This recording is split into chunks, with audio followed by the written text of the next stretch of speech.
Well, let's get back to it. Quite a lot to unpack there. Racism in cricket, gosh, I find that hard to believe. Next, they'll be telling us that the old buffers who prop up the bar at the golf club are intolerant. And, I like your work, Greta Thunberg, but please don't say that our emperors are naked. Here we go. Okay. Trying to keep my dinner down. A very chilly start this morning it was. Temperatures dropping to -5 in southern England. Blimey, that does sound cold. It's the fourth day in a row this week that the mercury has fallen to below freezing. How's that whole hoping for a warm winter going? Oh, fabulous. Below average temperatures observed this week are likely to continue until the end of the month. Oh no. Forecasters expect that a push of colder air from the north towards the UK will come because of high pressure near Greenland, wherever that is. This week, Scotland is set to be hit by 80-mile-an-hour winds as the worst storm of autumn blows in from the Atlantic. Coastal spots may become dangerous as winds coincide with spring tides, lashing seafronts with high waves. Heavy rain expected tomorrow. Potential disruption is looming for roads, trains, ferries and air travel.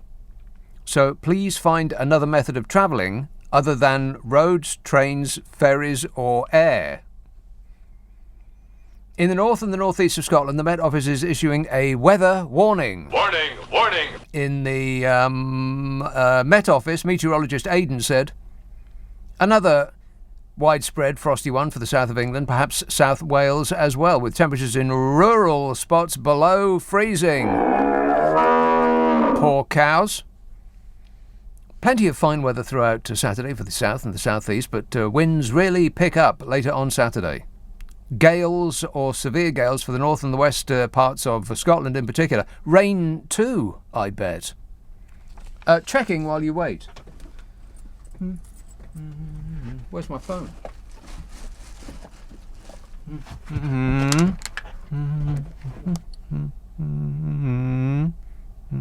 I might have to get to pick another song out of the air. Wait a minute. Just as I suspected, in Glasgow, raining tonight and raining tomorrow. What? Not raining on Sunday? Pfft, rubbish. Raining on Monday and raining on Tuesday. Not on Wednesday. Yes, on Thursday. Not Friday or Saturday, but Sunday, Monday, Tuesday, Wednesday and Thursday of next week. I'd just expect it rains every day for the rest of your lives. Never mind. Sunday is going to be mostly dry and bright with spells of sunshine. Monday, mainly dry and sunny.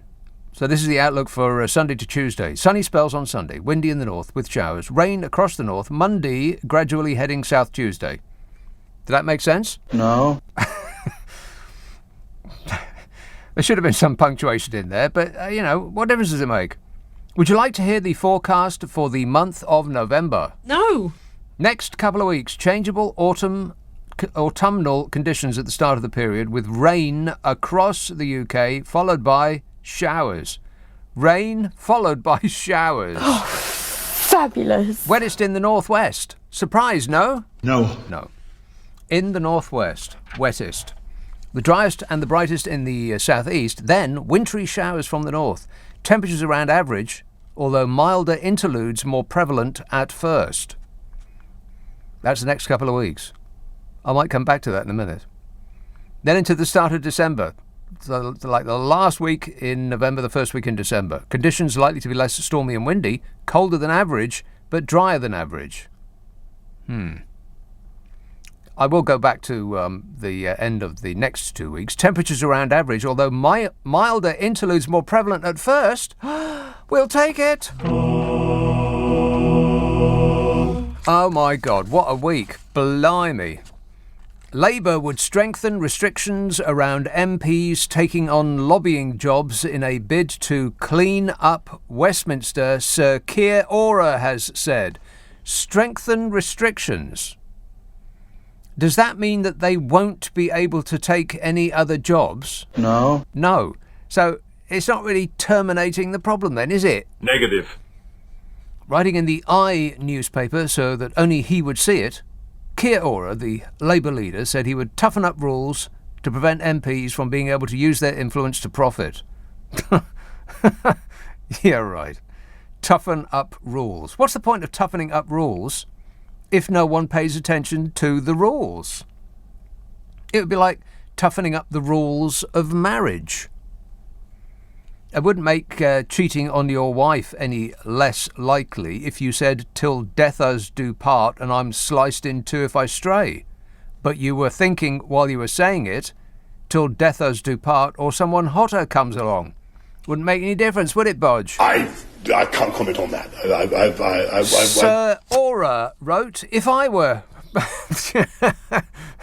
I did laugh out loud at this bit. He said, if I were Prime Minister... If I were Prime Minister, we would have an office of value for money on behalf of taxpayers. I mean, really. Value for money. How about we have an office of not being nasty and mean? Or how about an office of fluffy jumpers and hot chocolate? He wrote, if I were Prime Minister, we would have an office of value for money on behalf of taxpayers, an anti-corruption commission with real teeth, and far greater transparency on how your hard-earned money is spent. And we'd toughen the rules so MPs cannot profit from their office and open the door to vested interests. That is a serious plan to clean up Westminster.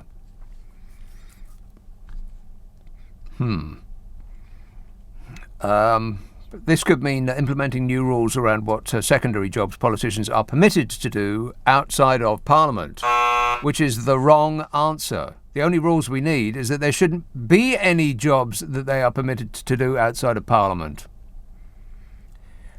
No one seems to be saying this. It seems so patently obvious to me.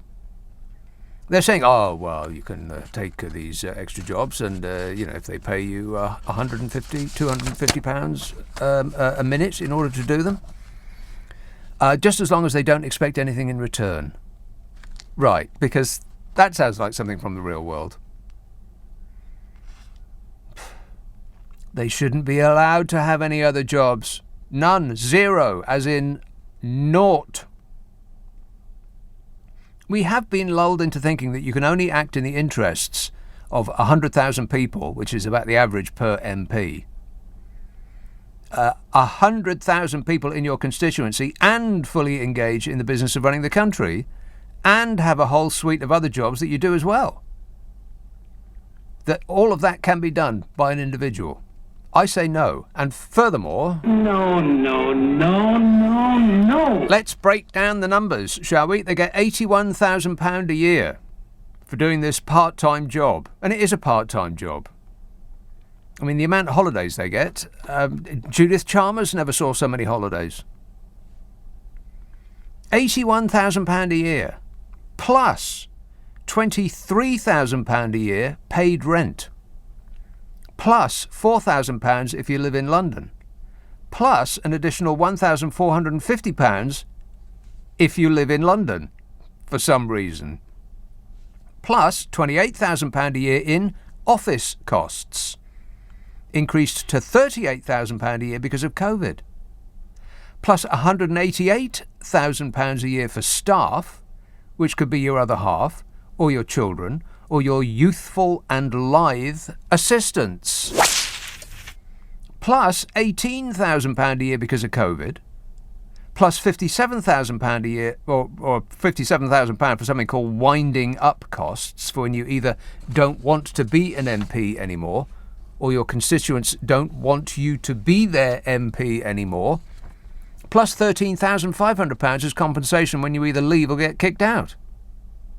And if you make it up the greasy pole by subservience to the dear leader and you get into cabinet, well, there's another £67,505 in your pocket. That is a total of, get ready, you're not going to like it, £416,955 a year, plus £70,000 as a golden goodbye for when you leave the job. What? And that's considered such small beer that they need other jobs just to keep the bailiffs from the door. And of course, if you keep your nose clean, you don't make waves, or if you have proof of the misdoings of others in high office, or you have a fabulous home in a celeb's holiday hangout that you could lend to the dear leader, then you get the ultimate upgrade. A seat in the House of Lords forever, in which you can really start to coin it in. I mean, they say that the Lords aren't paid a salary, doing it for the good of the country, you know. Well, in addition to claiming the moral high ground and all the best tables at all the best restaurants and unimaginable outside earnings from being able to lend their title to some dodgy business-headed paper so as to infer some credibility to their reputation, the Lords can claim £305 a day just for showing up for lunch. Literally. They just have to be in the building. They could pass through on the way to somewhere else and still get it. And fact fans, that's tax-free because they're worth it. £305,000 a day tax-free is the equivalent to a salary of about £131,000 a year. £305 tax-free per day is also more than the monthly income of someone on universal credit. And on top of that, they get expenses, which last year amounted to £17.4 million. The only rules about whether MPs should be able to take other jobs should be that they can't. And of course that's not what Keir Starmer is proposing. Sir Keir said all the blame of the Patterson row is on the Prime Minister, Bodger, and accused his party of pretending that all politics is a sewer. Yeah, and you know what? I think that's the opposite of what the Tories are pretending. They're pretending that politics is a fragrant bouquet of decorum and selflessness. Starmer said that this attitude was the hallmark of every out-of-touch, arrogant, condescending elite that thinks they should be above scrutiny. That's more like it. Stick it to them, Keir. Sir Keir condemned the behaviour of the government, which had tried to change lobbying rules to protect Tory MP Owen Paterson after he was found to have breached MP lobbying rules. He said more sordid details are emerging, including reports that the government threatened to withdraw funding for constituencies of MPs who voted against his plans. Wow. Just to pause and take that in for a moment. Just chew that one over. Reports that the government threatened to withdraw funding for constituencies of MPs who voted against his plans. And that alone should bury the Conservative Party forever. People of Great Britain, this government actually threatened to make you poorer if your elected representative did not do what Bodger told them to do against their principles of fairness and justice. If you were reading about that happening in some South American dictatorship, you wouldn't be remotely surprised. You'd raise your eyes to the ceiling and think, well, good job that's not happening here then, eh? Good job, eh? I can't comment on that. Hang about, Nick. Listen. Now, what I'm trying to say to you is this, Nick, right? James texts, Nick, happy Christmas. Oh, God. What? It's way too early. Happy Christmas. Please can you give me an early Christmas present and tell that Greta Thunberg to go back home and go to school. Happy New Year, says James. Yeah, good plan, James. If people stop telling you about the looming catastrophe, then it won't happen. You're an idiot, James, and I mean that in the nicest possible way. Daniel texts, hi Nick, I've spent the evening making festive cushion covers ready for Christmas. What? Come on, it's not even December yet. It's practically not November. We're ages away from Jesus' birthday. I've spent the evening making festive cushion covers ready for Christmas, says Daniel. I guess that makes me a listener with material. Let's have a call in Ruislip. Hello, Colin. Hello. Colin. Nick, Colin. you were talking about the government. Yes. Now, listen, years ago there used to be closed shops, didn't there, for print, the railways and everything else. Okay. Now, the government have got a closed shop without a union. So why don't we just say, listen, no closed shop in the government, we can decide what they want to do, and then we can stop them doing it, because there's no union there to tell them what they can or can't do.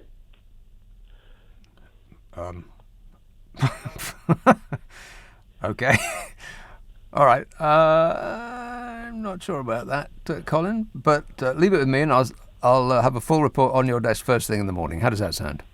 You'll get a gold star. A gold star for me? It's just what I deserve. Thanks, Colin. Dan texts, Nick, now that the nights are drawing in, I'm enjoying turning out all the lights, setting aside my phone and laying on the rug and listening to an album. At this time of year, I think jazz sounds great, and I've started to explore the genre. Genre. I hate that word. Anyway, he started to explore the genre last year. He says, I have Kind of Blue by Miles Davis and Coltrane's A Love Supreme, but what other jazz records would you recommend?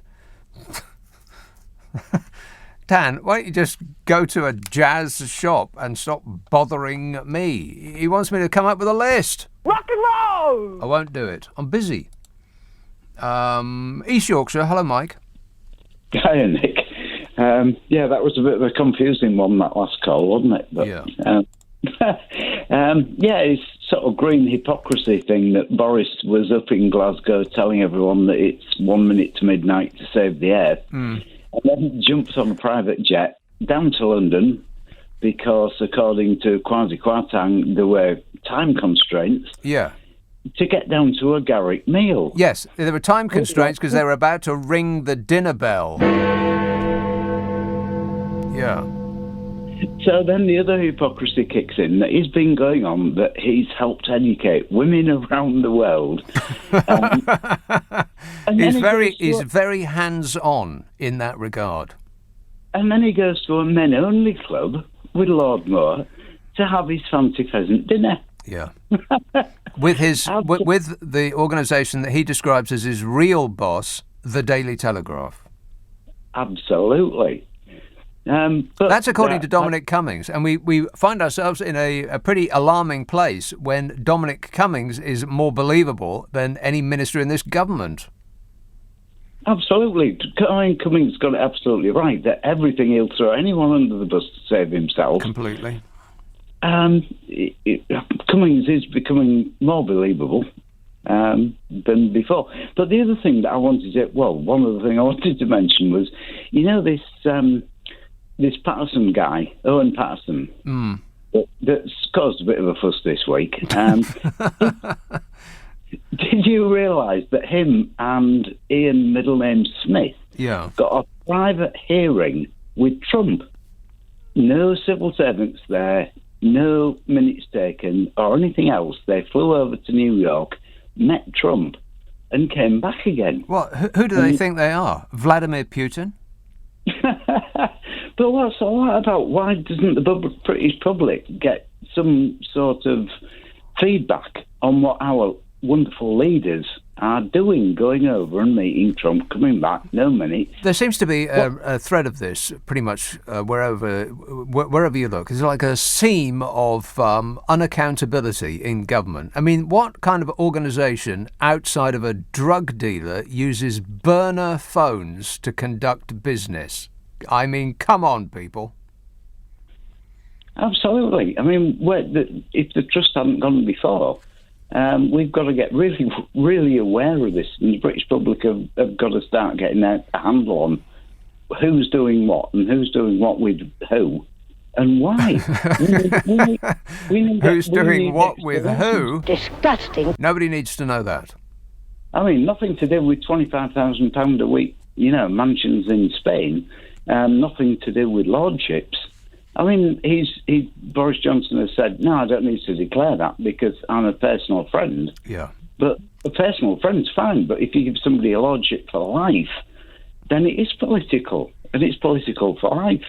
So if you start taking £25,000 mansion holidays off them, there has to be a connection. The reason that they have all been smirking, every single person in the government has been just permanently smirking ever since they got in, is that they, with great justification up to this point, have believed that they were getting away with it because Brexit.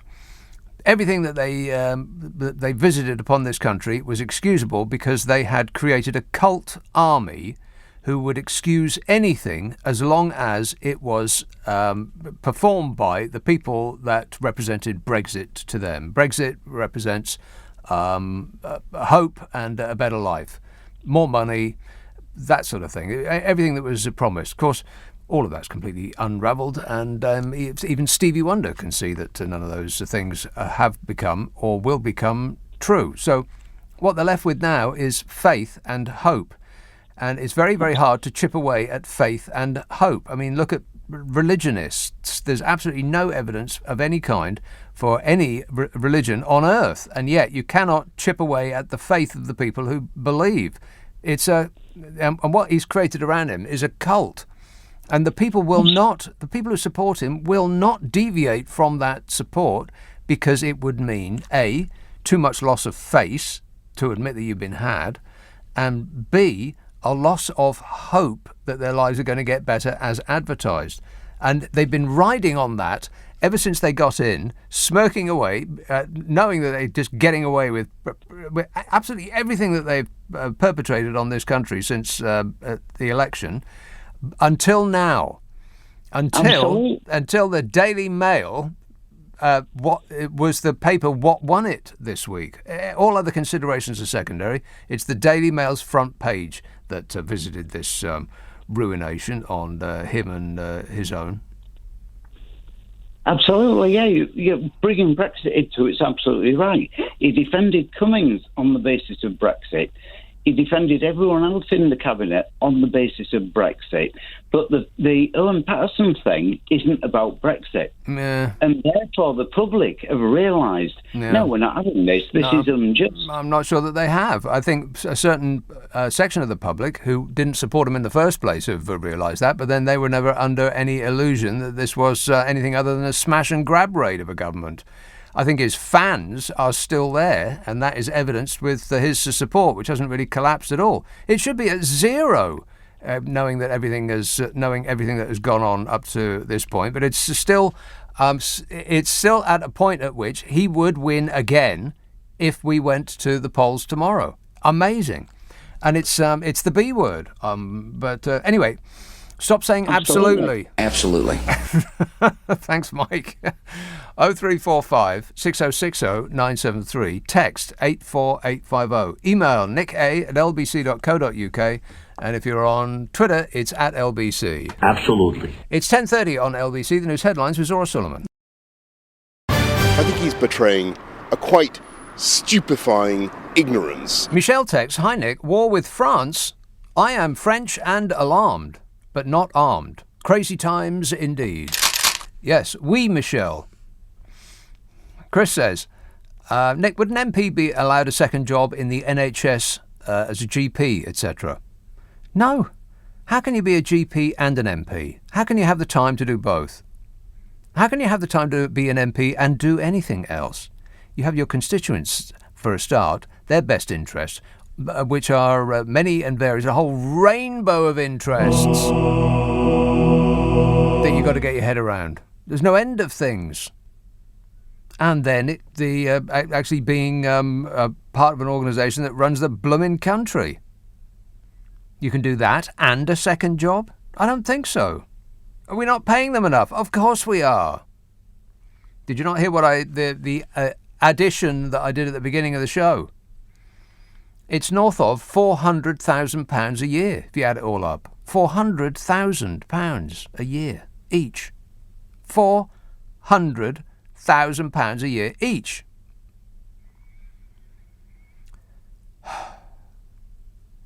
Dan says the public have given Johnson so much metaphorical rope that he would have to jump off the moon for it to have any effect. We're doomed. And Chris says, oh no, I've read that one. Or I've read half of it anyway. It says, P.S. I think proportional voting might make a few blue seats less safe. Absolutely. Proportional representation. Its time has come. All it needs is the left-wing parties to actually get together and agree on something. So that's out. But I refuse to believe that a rainbow coalition, as most of our competitor countries are run by, a coalition. I refuse to believe that a coalition government would have visited this mess on us. I mean, not even close. I mean, do you think if the Greens, the Labour Party and the Lib Dems, for instance, and the SNPists were all were in power instead of the Tories, that we would have spent £47 billion on a phone app that doesn't work? It's inconceivable, isn't it? I mean, it's hard to believe that it actually happened under this administration. £47 billion, Bodge.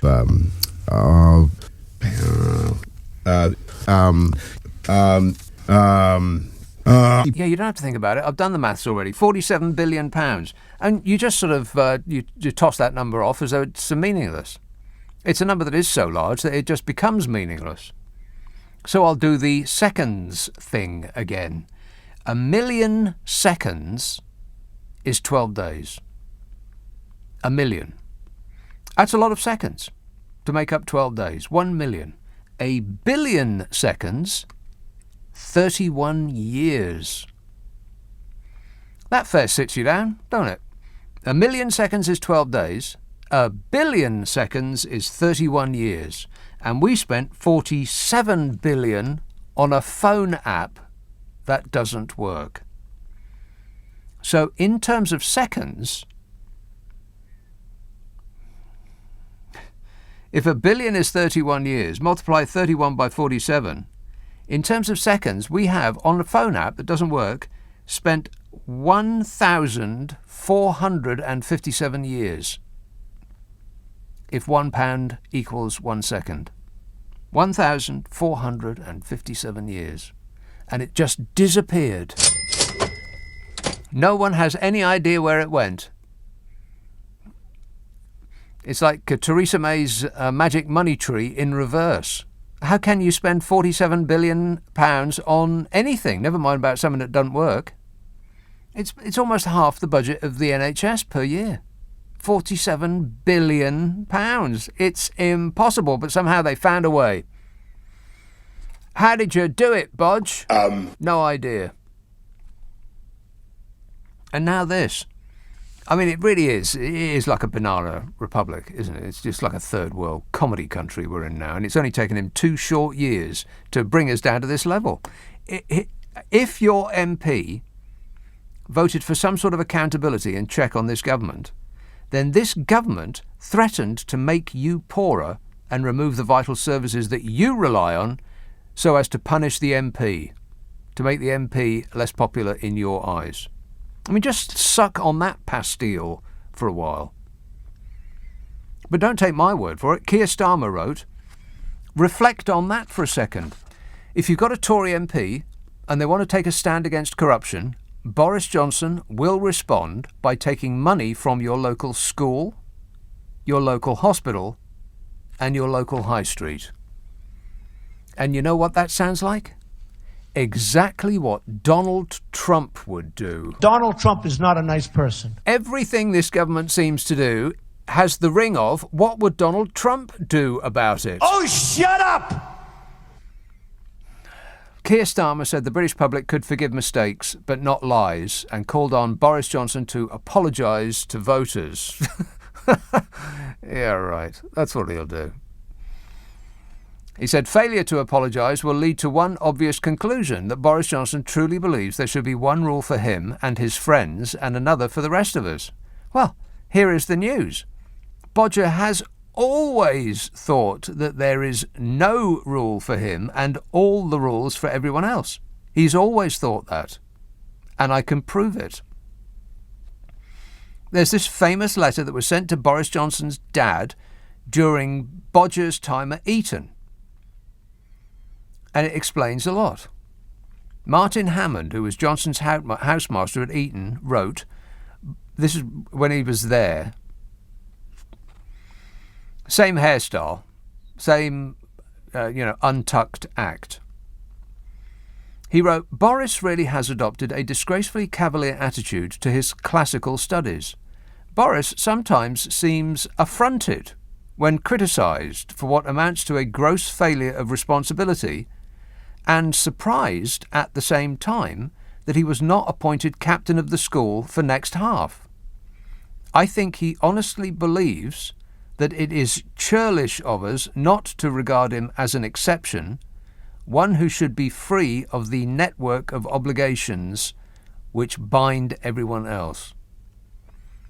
Is that him in a nutshell? Yes. And it was true when he was a child at school, and it's true now, because nobody's ever said the word no. No. He just keeps getting away with it, hence the smirk on him and everyone that's around him. We've elected Flashman to the top job. Oh, no. I mean, it's worse than that, because he looks like Just William, but acts like Flashman. And it was all about this Patterson bloke, resigned on Thursday after a whirlwind couple of days which saw him initially saved from a potential suspension, only to face a fresh vote when the government made a screeching U-turn. Following a public and political outrage and, crucially, and most importantly, a monstering on the front page of the Daily Mail. We appreciate it, the Daily Mail. Thank you. I think without that, they would have just barged through it, like a rugby tackle.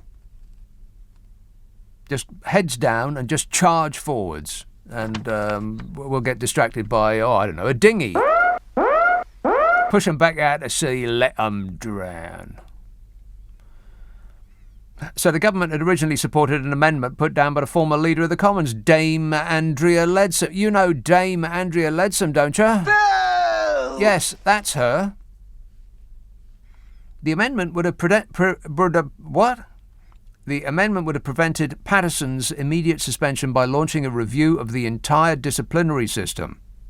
And by review, they mean termination. Correct. It seems to be the way. Every time they are upbraided or reined in any way, shape or form, the response of the regime is to try to dismantle the organisation that did the reining in.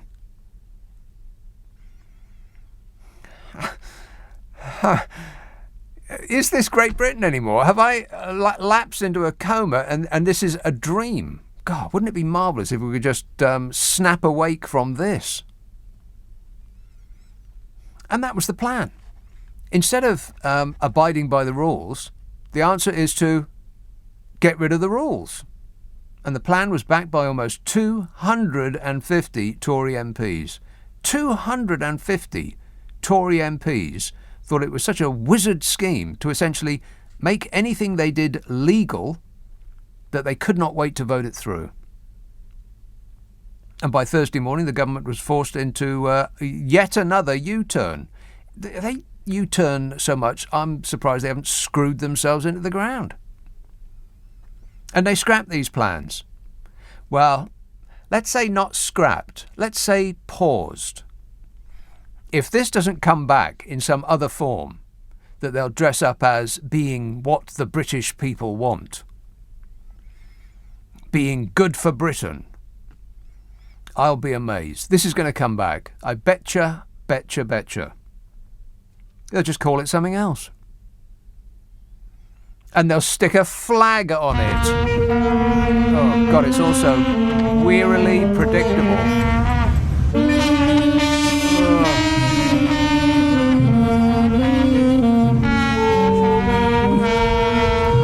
Yeah, and anyone who disagrees with the dear leader is being unpatriotic.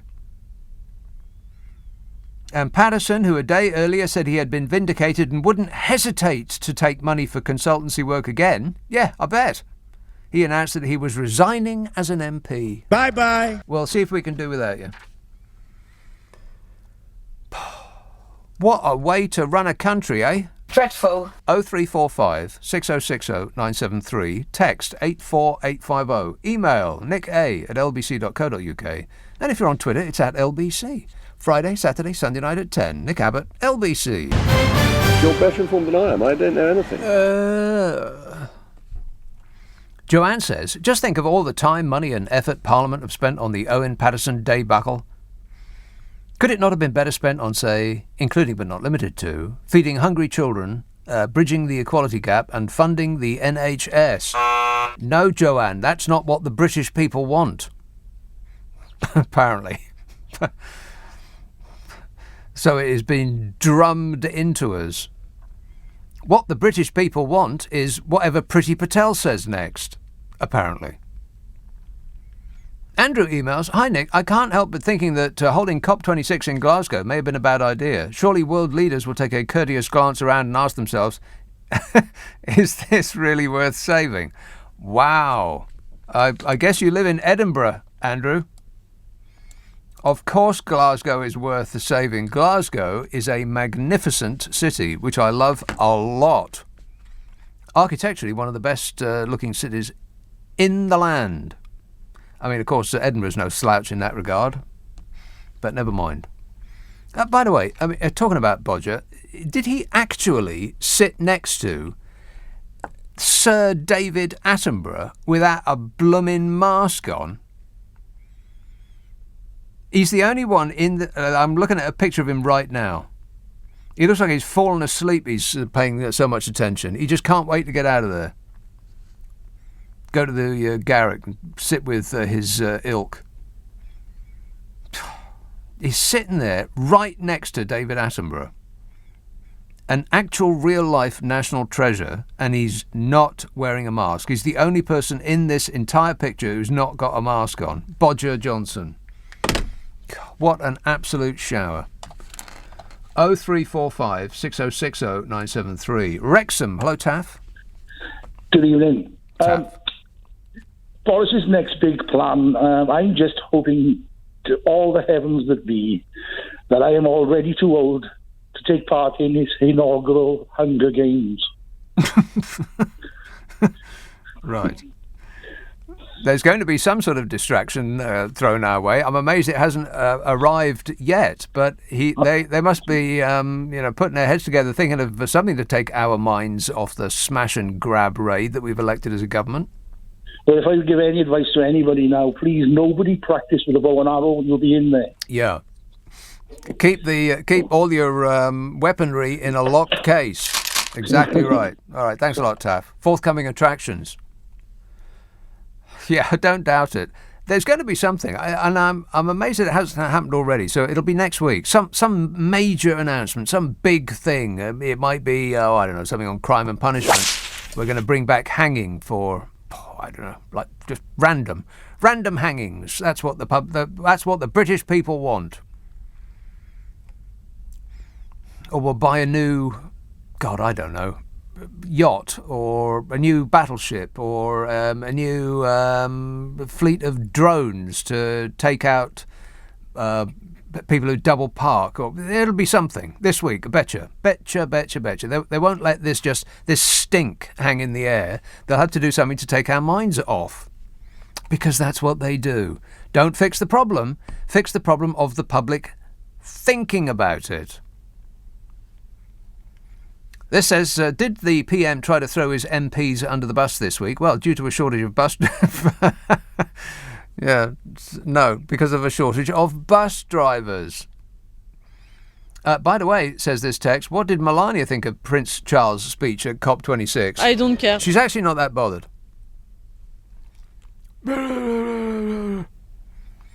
Priceless that... members of the royal family are instructing us on how to reduce our carbon footprint. I mean, do me a favour.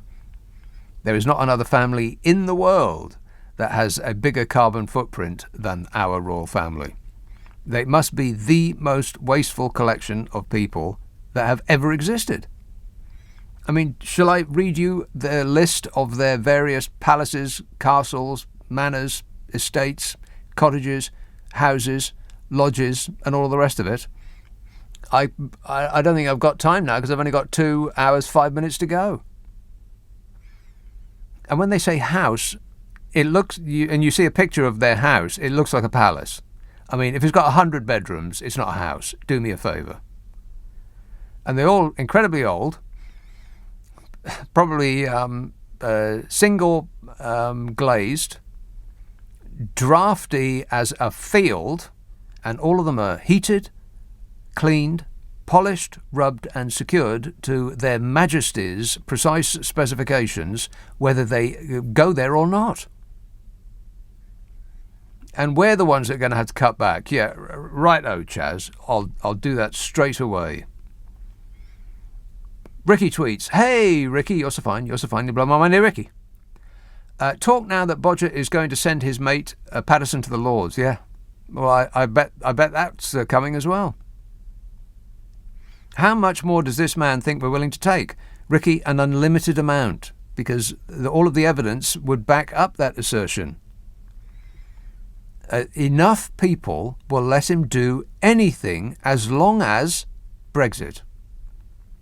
And that's what this is all about.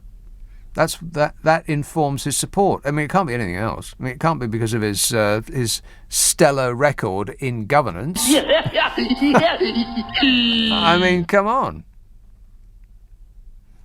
Apart from, I think, America, Brazil,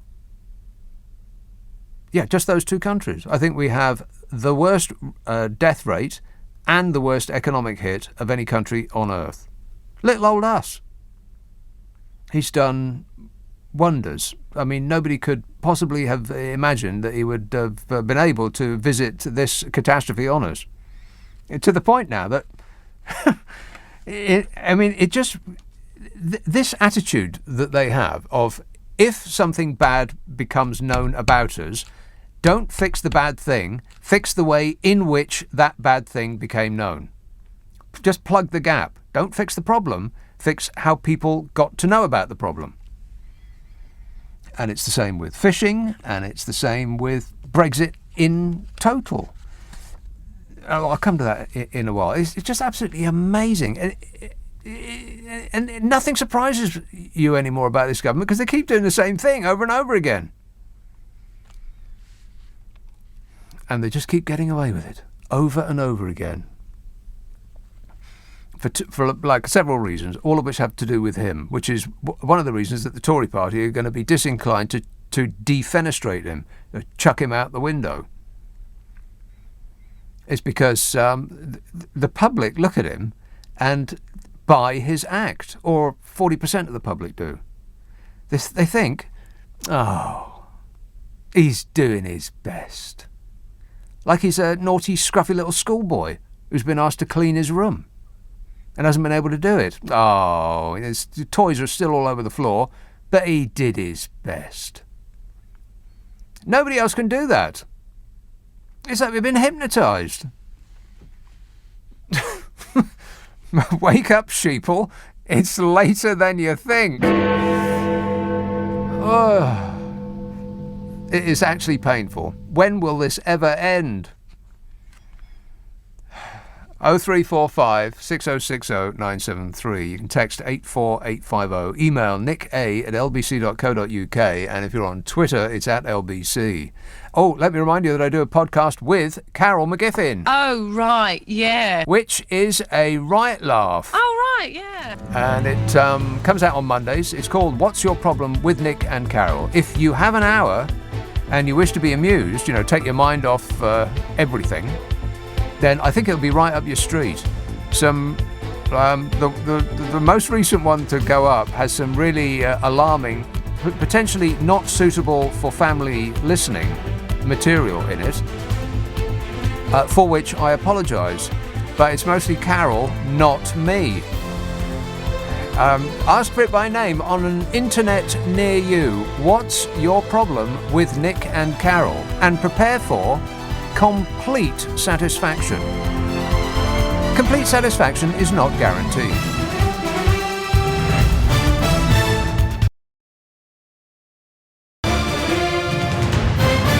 Now, wait a minute. I don't like that kind of talk. Now, just stop it. It upsets me. Did that man say testicular fortitude? I think, coincidentally, Testicular Fortitude is the new album by Iron Maiden. Rock and roll! Not a lot of people know that. I've read half of this email, so I'll start again. Ricky tweets, talk now that Bodger is going to send his mate Patterson to the Lords. How much more does this man think we're willing to take? Something else doesn't. Something else. Doesn't Patterson got a pension from the Commons? We are being taken for mugs here, says Ricky. Well, if you act like a mug, then you get taken for a mug. This whole country seems to be acting like mugs. We take it and we take it, we take it. And we say, thank you, sir, may we have another? They give it to us.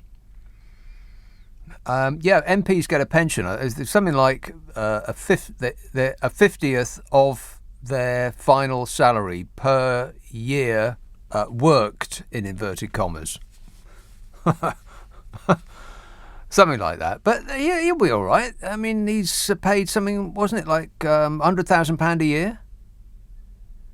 I'm sure that the organisations that paid him £100,000 a year will continue to do so because apparently they didn't need anything back for that money. Like every other MP that is paid by outside interests, be it oil companies or banks or tobacco companies or any of those organisations that pay MPs, they got all the money in the world. They can just pour money all over them. But of course, none of them actually expect anything in return because that's believable. Lauren emails, Nick, I heard that every time Christmas is mentioned in November...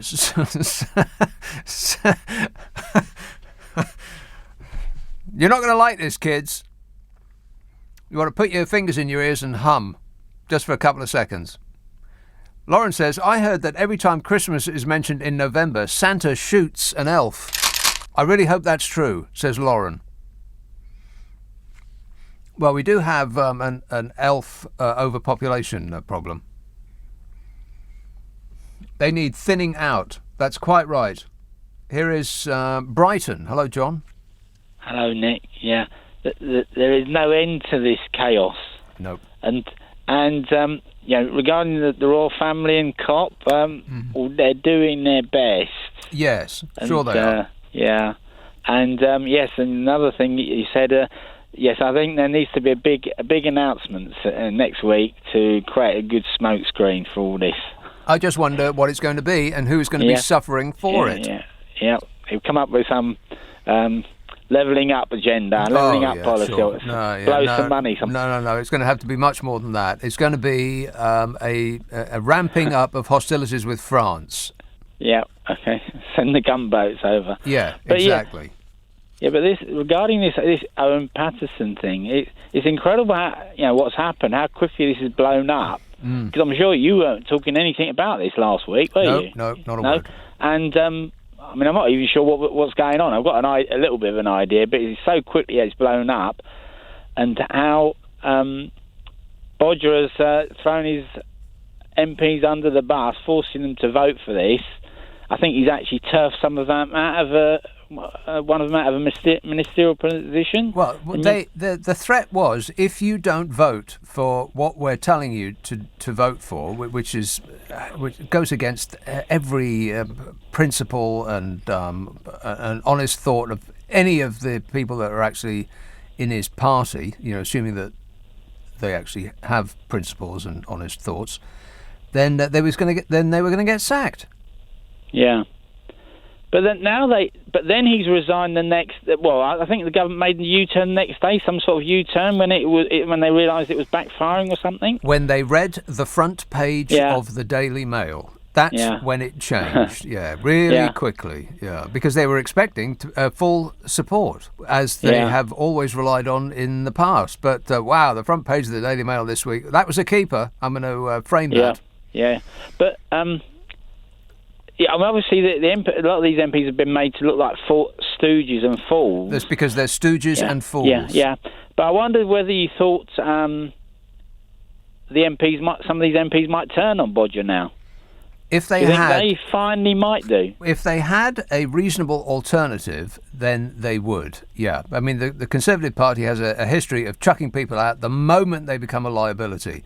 But what the problem that they have is that Bodger is the Heineken of MPs. He reaches the parts that other MPs can't for some reason, because people buy that act. Yeah. All of that, all that nonsense. They still buy it. He acts like a 12-year-old. No, a 5-year-old. Always has done. He's got the same haircut now as he had in Eton. Look up the pictures. They're available on the World Wide Web. He looks the bloomin' same. Untucked, just William, paw. And people love it. It's excruciating. Well, I think public have to turn against Bodger eventually, don't you think? And some of these MPs, that's happened sometime. So, John, the majority of the majority of the population does not or never wanted this government. They did not vote for him, but just enough people did. And because of the screwed up system that we have, which is adjacent to democracy but not really a shining example of it, because of that system, he got a massive majority with a minority of the votes. So the system is tipped in his favour, and all he's got to do is keep people on side, telling them, stay with me and I'll get Brexit done. Or maybe he wants to bring back Cummings or someone like him to, cover up this or cover up this sort of mess. Yeah, I think it would bring back hanging, and that'll take our mind off it. Yeah. All right. Thanks a lot, John. 0345 6060 973. Scott texts, if you want a more clarified image that suggests the state of this country, a popular high street pizza establishment now offers a 6-month buy pay period for pizza orders. What does that mean? You're kidding me. A buy pay period. I don't know what. That's a really bad way of putting a 6 months interest-free period for paying for your pizza. You're kidding. He says Great Britain 2021, where you can finance a takeaway. That can't be true. Buy a pizza today and pay for it in 6 small monthly instalments. No. Murray says, saw an ambulance pick an Insulate Britain protester up from the M1. He was complaining of chest pains and needed a bypass. Oh, for crying out loud. Will you people stop it? I mean it. Southampton. Simon. Nick. Simon. Couple of things.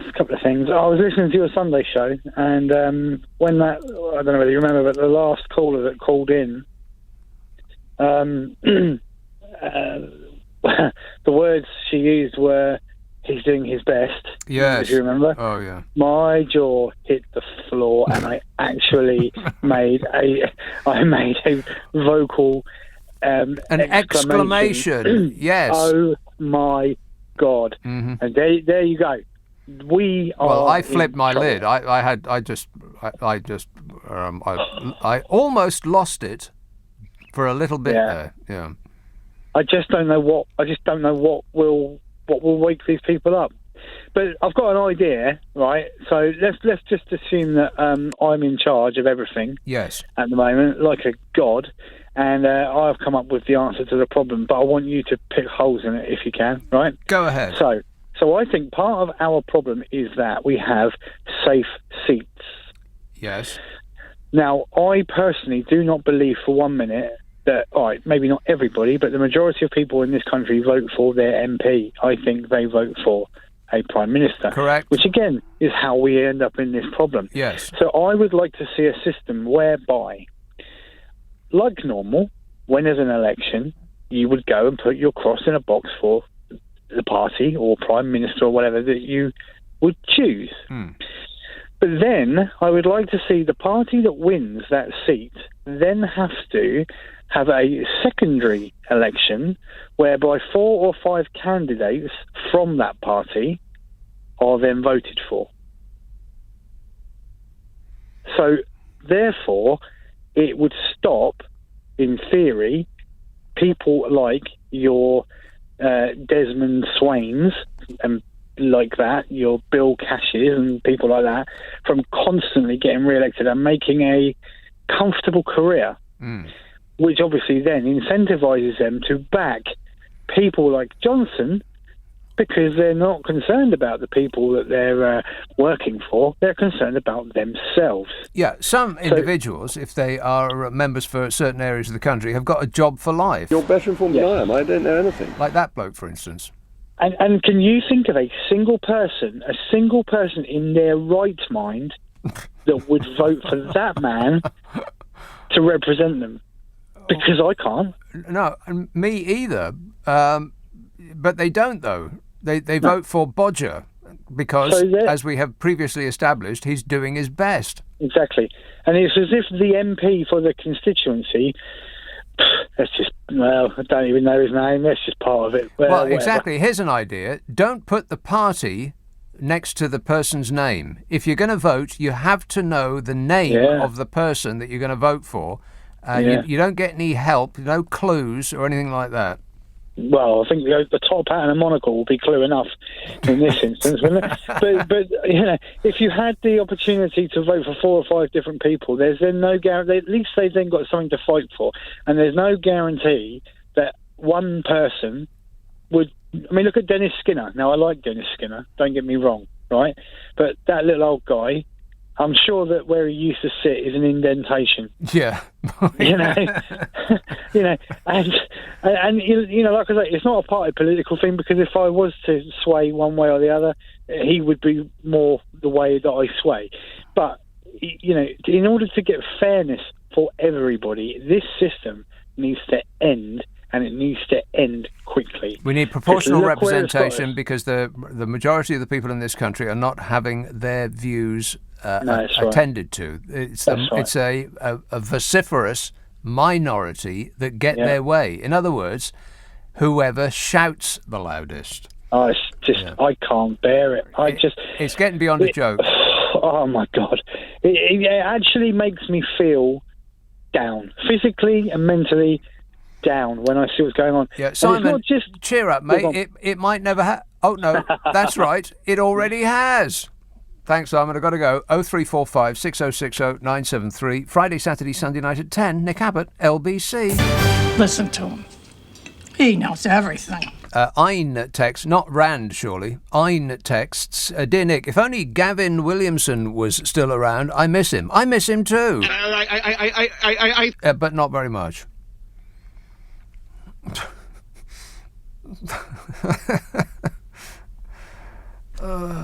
Nora says, Mr. Abbott, bet you love it. The fact is that a stopped clock is right twice a day. What's that got to do with anything? A stopped clock? I have no idea what you're talking about, Nora. I came by a clock that wasn't stopped, but that was pretty much covered up, wrapped up like a Christmas present it was, and that was the Elizabeth Tower. Can't call it Big Ben Tower, because people call in and go, oh, don't you know anything? That's the bell. I read it on the internet. It looks fantastic. I've got no idea how much money they've spent on it, but I imagine it's a vast amount. But they've uncovered one or a couple now, maybe faces of the clock after its restoration. Wow, that's going to look great when it's finished. They're going to unveil it, and it'll knock your socks off. Fabulous building on the outside. It's just what's inside that I have a problem with. Let's have a call in Peterborough. Peterborough. Hello, Louisa. Oh, hello, Nick. Louisa. How are you? Great, mate. How are you? Fine, thanks for asking. Jolly good. I was going to talk about Bodge. Yes. Yes, well, he's doing a very good job, isn't he? Is he? No. Oh. No, he's not. He's not doing a good job. And what we need someone to look after us all, don't we? Yeah, or look after him. Look after him? Have you seen what he looks like? Yes, well, how are we going to look after him then? Well, leave it with me and I'll concoct a plan, Louisa. I'll run it by you, of course, before putting it into action, but... Oh, my God, what's that plan then? Yeah, I don't think you're really getting this, but I'm leaving it open so as you can fill it in, at your leisure. Anyway, thanks a lot, Louisa, for whatever that was. David emails, I remember Derek Skinner standing up at a similar debate many years ago about MPs having second jobs. He said, if you do this job properly, you don't need a second job. I don't agree with his politics, but he was right, says David. Yeah, I've been saying this for about the last hour and a half. How can you possibly, in all seriousness, be an MP and claim to have time to do another job? How? How can you justify the needing the extra money? And how can you, with a straight face, tell us that businesses will pay you a 6-figure sum and want nothing in return? I mean, come on, please. Let's have Danoon, Nora. Hello, Nick. Nora. Hi. Your musings on what Johnson what rabbit he could pick up out of a hat. Yeah. You know, to distract us all. Mm-hmm. This is going to sound a bit weird. Uh-oh. The monarch is very old. He's going to shoot her. Practically. I think that might be a step too far, even for Bodgers fans. No. You know, part of life is luck. He just might be bloody lucky enough. Right. Don't say it. But I know where you're going, and I had that thought already. Yeah, he might just be blooming lucky enough. Yeah, for the ultimate distraction. Yes. Well, can you imagine? This country is just. She's a nice person, I suppose. You know, unlike the others. I'm losing it. The family are, a bit iffy, but very precious few people have a bad word to say about the Queen. No, she's different, isn't she? And she's certainly different from the rest of them. Yes. Yeah. No, and as I say, it just might have that bit of luck on his side. Because basically, they could rape the country while everyone's in mourning. Wow. That's a pretty alarming way to put it, Nora, but thanks. Wow, I had no idea that's where that was going to go. Huh. Thanks, Nora.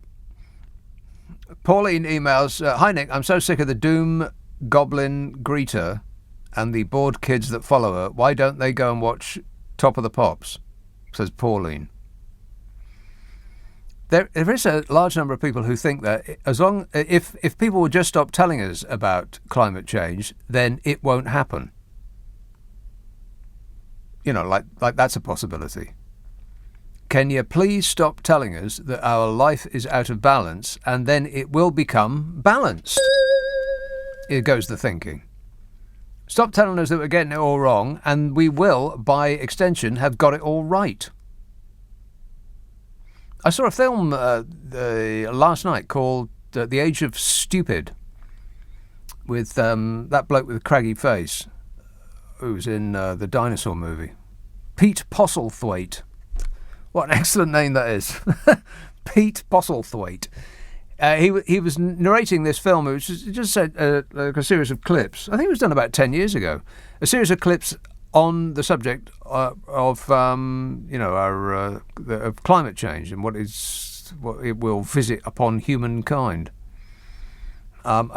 In short, it said it can only be attributable to human error. Human error. And it's that kind of human error that has been exhibited by Pauline right there. If you just stop telling us about it, then it will cease to be a thing. Right. Andy says, can you name Bodger's 36 U-turns in order? If you get them in order, you get extra points. If you get it in order, you get extra points. If you get it in order, you get extra points. Extra points for getting it in order. 36. Blimey. Like I said, if they U-turn just one more time, they're going to screw themselves into the ground. Daniel tweets, come on, Nick, give our Boris a break. He's doing his best. Not even in jest, Daniel. That caller was right. I just couldn't take it anymore. Like on Sunday night, it was the last caller. and she was berating me for being mean to Bodger. And she actually came out with, I don't think those were the exact words, but it was definitely along the lines of, leave him alone, he's doing his best. I mean, for crying out loud, people, he's the Prime Minister of this country. He's not a child who has been told to clean up after the dog. No other politician on earth would be given a pass. And it's because he presents this fake image of himself that people just... It's like he's a little puppy dog. Oh, you know, I'm so untogether I can't tuck my shirt in or comb my hair. And everything's a joke. And then he does the eyes thing. He does them really wide, which apparently a certain number of ladies find they have no defence for. I don't get it myself, but then, you know, I'm not his intended target. There isn't another politician. Then this is why the Tories will probably stick with him, regardless of all of the headlines that come their way, is because who else? I mean, Michael Gove? No. And furthermore... No. Well, so who else? Dominic Raab? Liz Truss? I mean, who else is there? Nadeem Zahawi? No. Although he does have the figures to back himself up. If you do the numbers, so just really a couple of things. One, 500 and about 100 million, and of course an additional 5.4 billion pounds. Now, you've got to remember, one, 5 million already, and a number of almost 10,000, including 86%, 5 million, and of course over 50%. And what I'm saying is, an additional 162 million, and that comes, by the way, on top of the 500 million. Now, 36 billion, of which 5.4 billion, and probably one of the biggest of 500,000 of over 16,000, massive, 500,000, and one, 2, 11, 1.7 billion, and then a 1.4 billion, 250,000, 6 million, basically 3.1 billion. Right now, that's a big number, and that's exactly what I'm delivering. Thanks, Zaphod. You're the best. 0345 6060 973. Text 84850. Email nicka@lbc.co.uk. And if you're on Twitter, it's @LBC. What was that number again? Maybe 4? Something like that. It's 11:30 on LBC. The news headlines with Zora Sullivan. Shut up. I can't. 0345 6060 973. Christian tweets, how much did the government spend for the phone app in Fahrenheit? That's a very good question, Christian. To get from £47 billion to Fahrenheit, you multiply by 2 and then add 36. So 47 times 2 is 87. And 87 plus 36 is 129. So they spent on the phone app in 129 billion centigrade.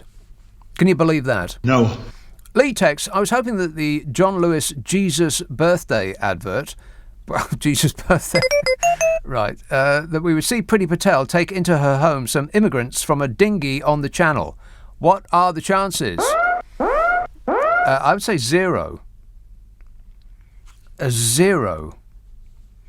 Let's have Glasgow. Hello, Robert. Good evening, Nick. How are you? Good, thanks. I'd just like to tell you a personal anecdote about COP26. This is the first night I've been able to go to Glasgow University, where I'm a researcher and work in my lab, and it's cost over £22,000 in lost revenue and experimentation. £22,000 in lost revenue and experimentation. The experiment, my experiment had to be closed down because of the major arteries and motorways, and even the back roads leading from the east end where I live to the west end where Glasgow University is, was closed off by the police. Right. So I work in high energy physics and laser ionization systems. Lasers. Great. Yes, laser ionization systems. And it had to be closed down. I'm actually in the lab just now, so I'm working over the weekend. Oh my God, you're like that record. I was working in the lab late one night. Go on. So I just thought I'd pass that on to you, Nick. Well, I am shocked and stunned. So, what's your thesis? What are you working towards? I already have my PhD. Right. But you have an experiment. What's the expected outcome? Oh, well, the expected outcome is the signature for Semtex 42. What you do is you. That sounds like explosive. It is. Right. And what you do is that you put it into the femtosecond laser and you ionize it. Yeah, that's probably a very bad idea. That doesn't sound like a very good idea. Do you know what you're doing? Yes, I know what I'm doing. Yes, I know very well what I'm doing. And you ionize it, and it gives off a specific signature. So that should it appear in any terrorist handbook or any bombs or whatever, you'd be able to trace it back to the country of origin. Right. They'll be able to trace it back to you. I'm calling the police. All right. Thanks a lot, Robert. And be safe. My best advice is don't put it in a microwave. I think that's probably very, very good advice. Or hit it with a hammer. Thanks, Robert. There's another, what did he say? £23,000 we won't see again. Thanks a lot, COP26. Not much COP26. Matt emails, I'm in Poland tonight, and I realise that MP's package that you mentioned is 22.3 million zloty. I'm coming back to stand, says Matt. Well, that does make it sound like quite a lot, doesn't it? 22.3 million zloty. Let's have Hendon. Peter. Hello, Mick. Hello.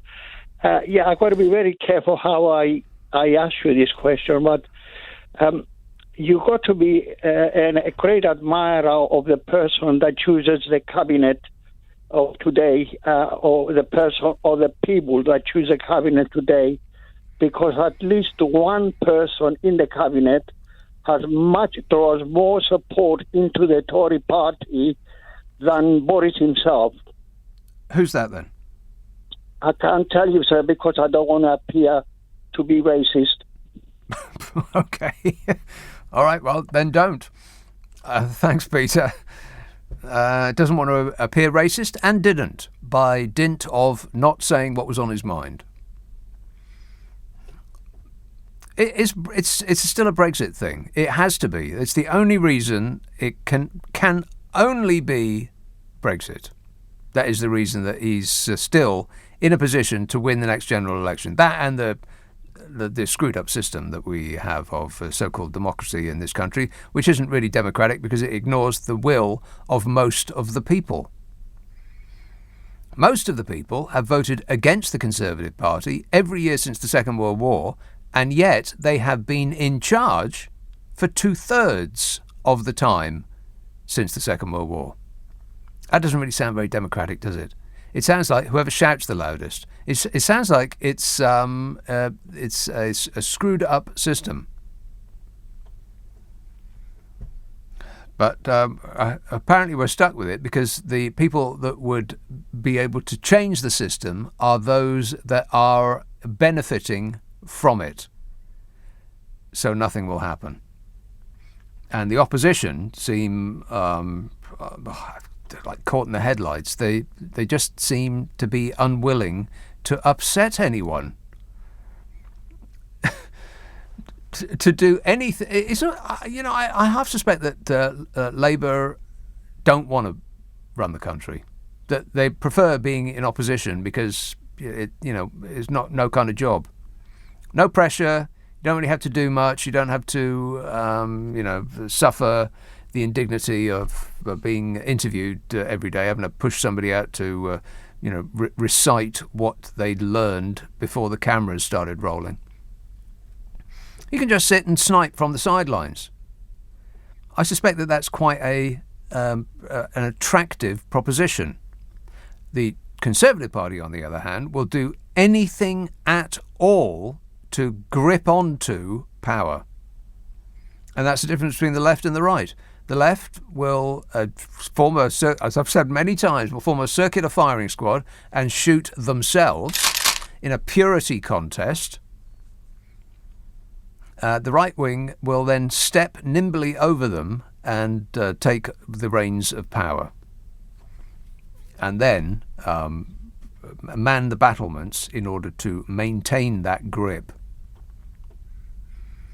This says, I bought my friend an unnecessarily large rocket for bonfire night. He's over the moon. Okay, that's pathetic. That's really, really terrible. Awful. I'm embarrassed on behalf of you, person who sent that, who remains anonymous. Peter says, some people seem to love their Bodger no matter what he does at the moment. When people do get fed up with him, all the Tories have to do is change the leader, say to Rishi Sunak. Fishy? Or someone, and they'll vote for them again and think that they have a different government. I'm afraid Labour hasn't got a chance of winning with Sir Keir in charge, as he hasn't got any go about him. He hasn't got any oomph. Or, as was alarmingly announced on the news about 45 minutes ago, testicular fortitude. He just seems like a person who's too nice for the job. Whereas a Bodger has the appearance of being someone who is nice and funny and jolly, and he's that charming chap off the telly. Oh, like that. Whereas that's not who he is at all. That's an act. It's not really a paper thin act because he's been doing it for so long. It's a pretty thick act, as in thick-skinned. But I mean, how long? How long is that act going to work? It's been working for nigh on 50 years for him now.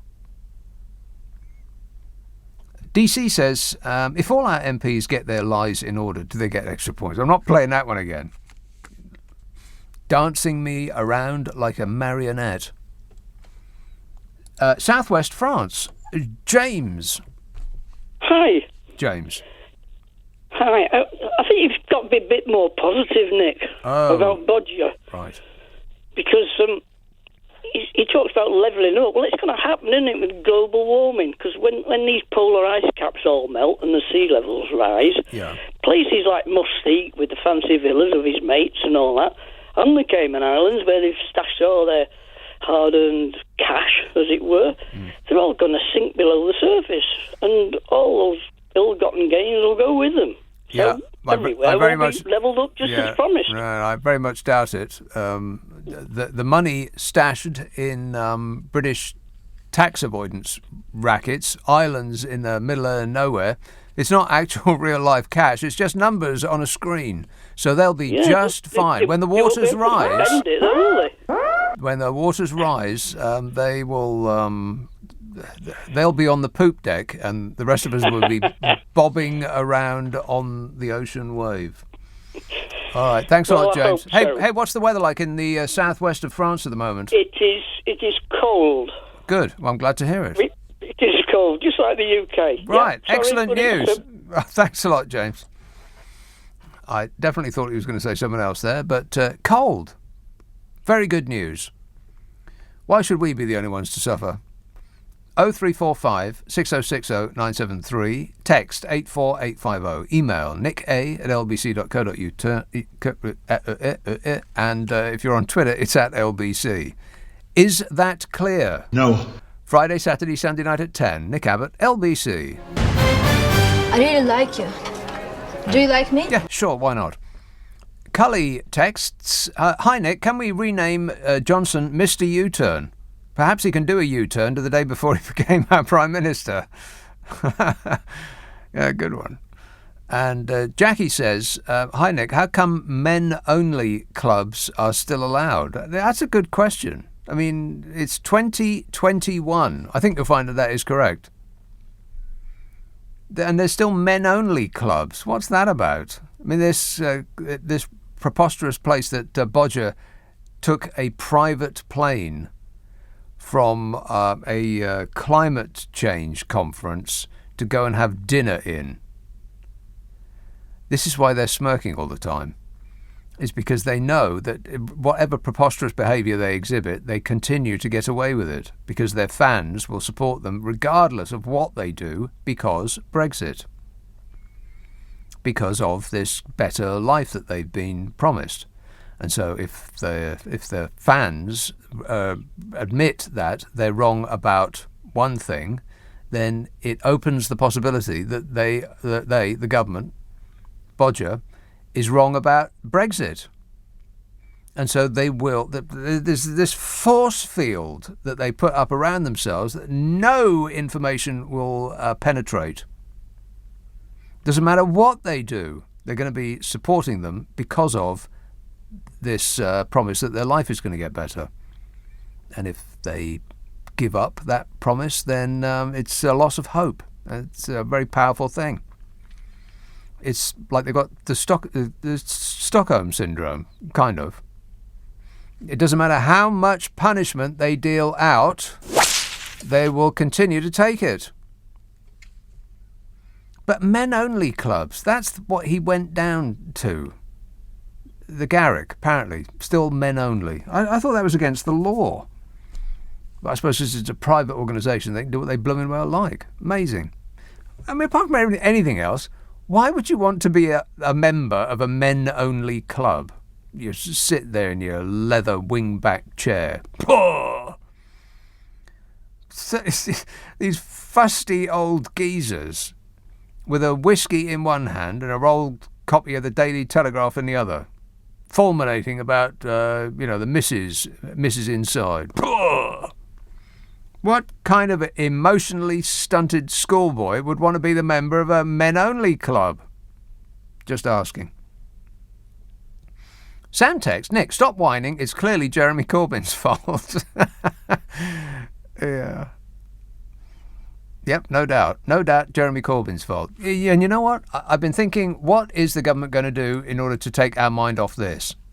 It's going to be big. It's going to have to be something really big. And then it occurs to me, having just read that last text, that I bet that the government won't have to do anything because Labour will step in and do something for them. I bet the Labour Party steps in during the course of this week and does something spectacularly stupid, shoots themselves in the foot with both barrels, and the Tories will say, aha, there you are, you see. You want corruption, you want stupidity, there it is right there. Because that seems to be what the left do, the whole world over. Chris emails, whose idea was it to give stupid people the vote? That's a very good question, Chris. There should be some sort of test before you vote. And before you procreate as well.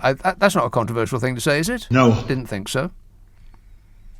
Whose idea was it to give stupid people the vote, he says? It's like giving a chainsaw to a child. They're a danger to themselves and the rest of us.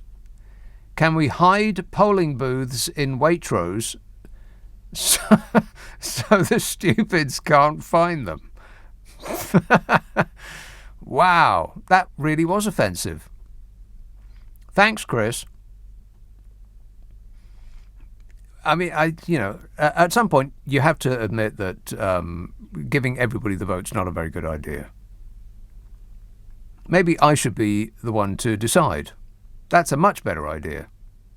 I think you'll find that the outcome is vastly improved if I do the deciding. I could be the decider. I mean, certain individuals wouldn't get a look in. You're better informed than I am. I don't know anything. No, I'm not mentioning any names.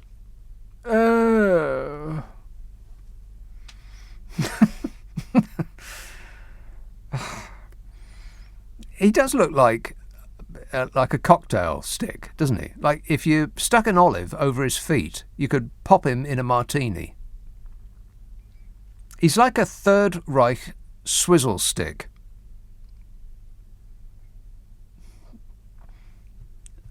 This says, Article 16 would be a massive distraction bomb and would give a great excuse to blame the EU for the forthcoming Christmas debacle. That's quite possibly it, yeah. I mean, I did say right at the beginning, war with France, and that would kind of be it. Yeah, that's probably going to be it, isn't it? They'll rip up the Brexit deal. You remember that Brexit deal that was so fantastic? It was the best deal that anybody had ever read or signed in the history of humankind. Nobody had ever seen such a great deal. Vote for me and I will deliver this tremendous deal to you, the great British public. And the moment we voted for him, he said, what, this deal? I hate this deal. What kind of a moron would have signed this deal? We want to tear this deal up. Of course, they knew that they were going to do that when they signed it. They just thought, because of a lifetime of getting away with it, that they'd be able to, get away with it. And so far they have.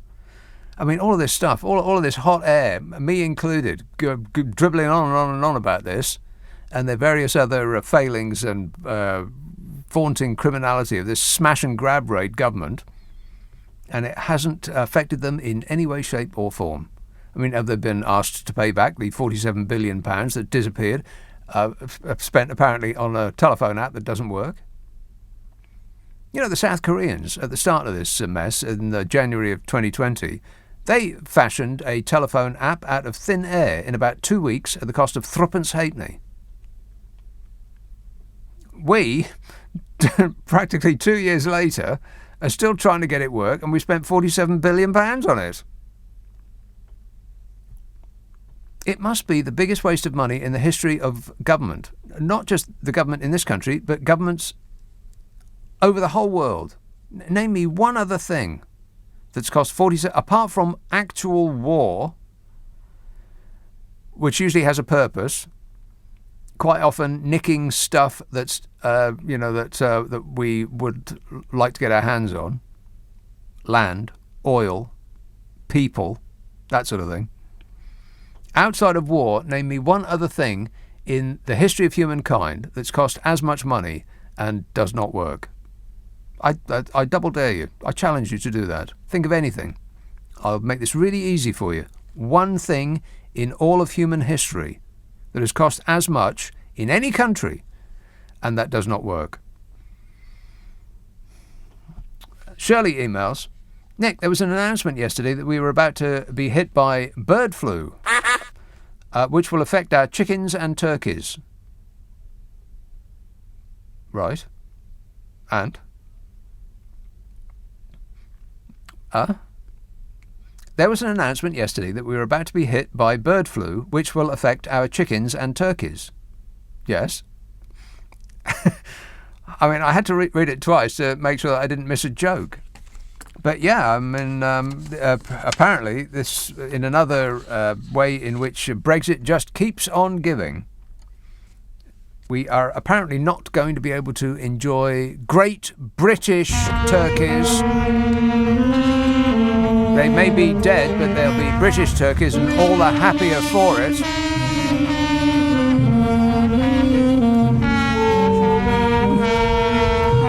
We're going to have to import them from France. And as we're going to be at war with France, Christmas dinner is off. Oh, no.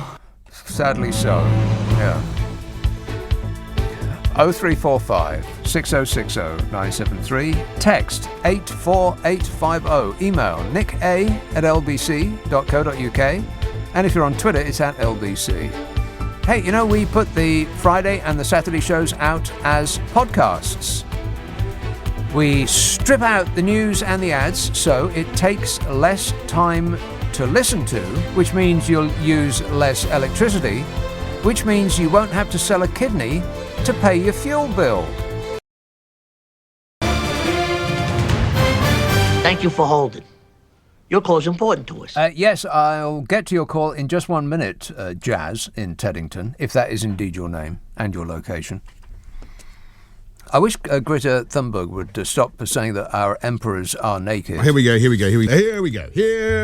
Okay. Because the thought is just revolting. No offence. Joe texts, whatever Boris Johnson does, he will not incur any penalties other than perhaps being censured after a lengthy inquiry into where the money has gone. Did we ever discover what all that Garden Bridge money was spent on when he was mayor? No, not really. Some designs. Tens of millions of pounds for a design on a piece of paper. Yeah, that's money well spent. Yes? No. He does seem to leave a trail of disappeared money behind him. Doesn't he? He's like a cash machine in reverse. Al texts in relation to the message that I got some while ago about if you mention Christmas outside of December, Santa shoots an elf. Al texts, elves will be okay. We have a national elf service. Teddington, Jazz. Hey. How you doing? I'm good. How are you? Fine, thanks. You were asking what has cost so much money in history and doesn't work. Outside of war, go on. The royal family. Oh. Wow, that is so offensive, but true. Yeah. What about? I have to give credit to Prince Andrew for. Yeah, probably not. Let my mind run rings around that one there, Jazz. Good effort, though. I'll just leave that one there. I'll leave that thought for others to complete. I bet that you've completed that thought yourself. And now you can wash your mind out. Awful. Disgusting. Paul texts, look on the bright side. From Dover on a clear day. You can see it from Dover. You can practically spit that far. Yeah, they've got turkeys for Christmas over there, right enough. That's where we're going to be desperately begging for them to send us our Christmas dinner. Read about this. Supermarkets will be short of home-produced fresh turkeys this Christmas. Oh, no. Stores are going to turn to imports from France and Poland. What? Industry leaders say it is evidence of a wider crisis across the food supply chain caused by... It's caused by... But you're not supposed to say it. I mean, some media organisations, they refuse to even mention the word. It has nothing to do with... It's because of, I don't know, COVID, or because the EU are being mean to us. UK farmers decided to raise fewer chicks this year because they could see there would not be enough staff in processing plants to handle them. In evidence to an inquiry by MPs on the Environment, Food and Rural Affairs Committee, Chairman of the British Poultry Council, Graham Deere, said there was a likelihood that there would be a shortage of UK turkeys for Christmas. But what does the Chairman of the British Poultry Council know about chickens? A chicken is a turkey, isn't it? I think it is, yeah. Around 20% fewer birds have been reared this year on British farms. Well, that's what we voted for. We voted for a ruination of British farming. And fishing, by the way. In other rural news, British cattle farmers are being forced to export carcasses to the EU for processing due to a shortage of butchers because of... Nick Allen, Chief Executive of the British Meat Processors Association, said beef producers were shipping supplies to Ireland by ferry for cutting and packing before re-importing them into the UK. This will cost £1,500 for each lorry load when transportation fees and Brexit customs requirements, such as export health certifications, are taken into account. Pork farmers are also expected to start shipping millions of pig carcasses to the Netherlands to be prepared in a similar process.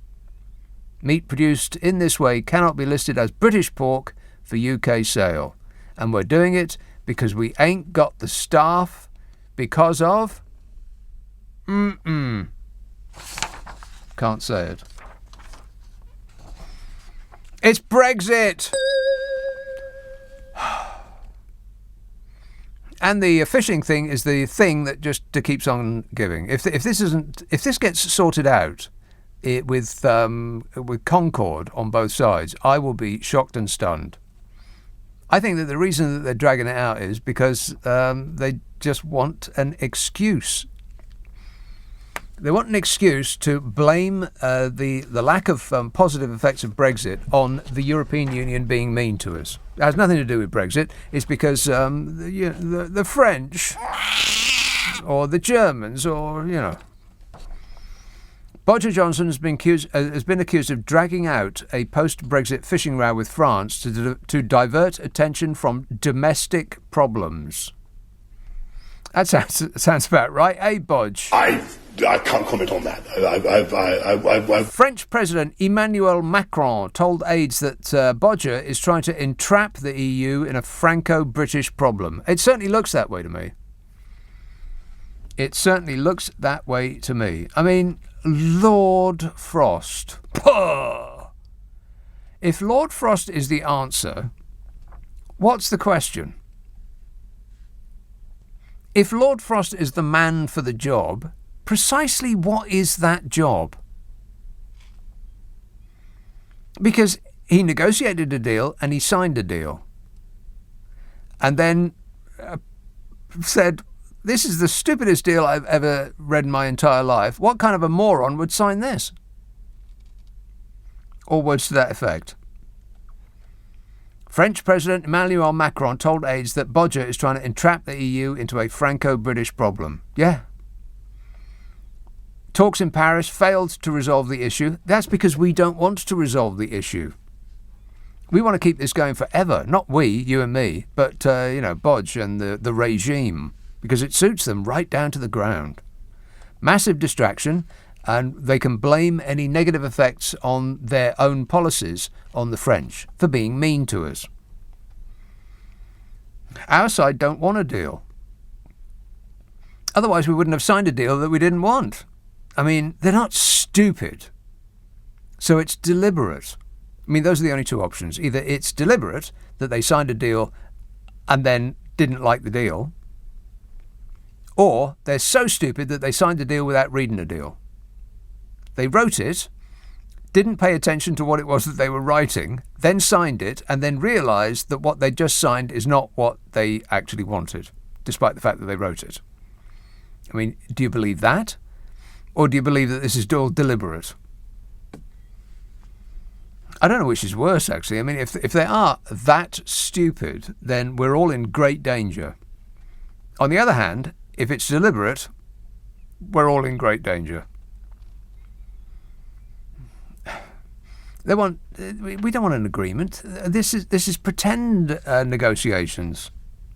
I mean, the look on all of their faces, all of the faces of the people on our side, all that sort of smirky, superior. I mean, you can see the faces in your mind right now. They're playing. An agreement. We don't want an agreement. We want constant, never-ending battles so that we can be distracted from the vaunting incompetence and corruption of this bent regime. Take our mind off it, so that the dear leader can always blame the EU for being mean to us for the failings of Brexit. Macron reportedly said, "I will not give an inch on fish. The UK must respect the spirit of the Brexit agreement or sell their fish elsewhere." Yeah, well, this news just in, big problems selling the fish elsewhere. France has argued that British seafood products should be hit with punitive tariffs, accusing the UK of breaching the Brexit deal. Hey, Brexiters, how's that whole Brexit thing working out for you? Brexit's going great.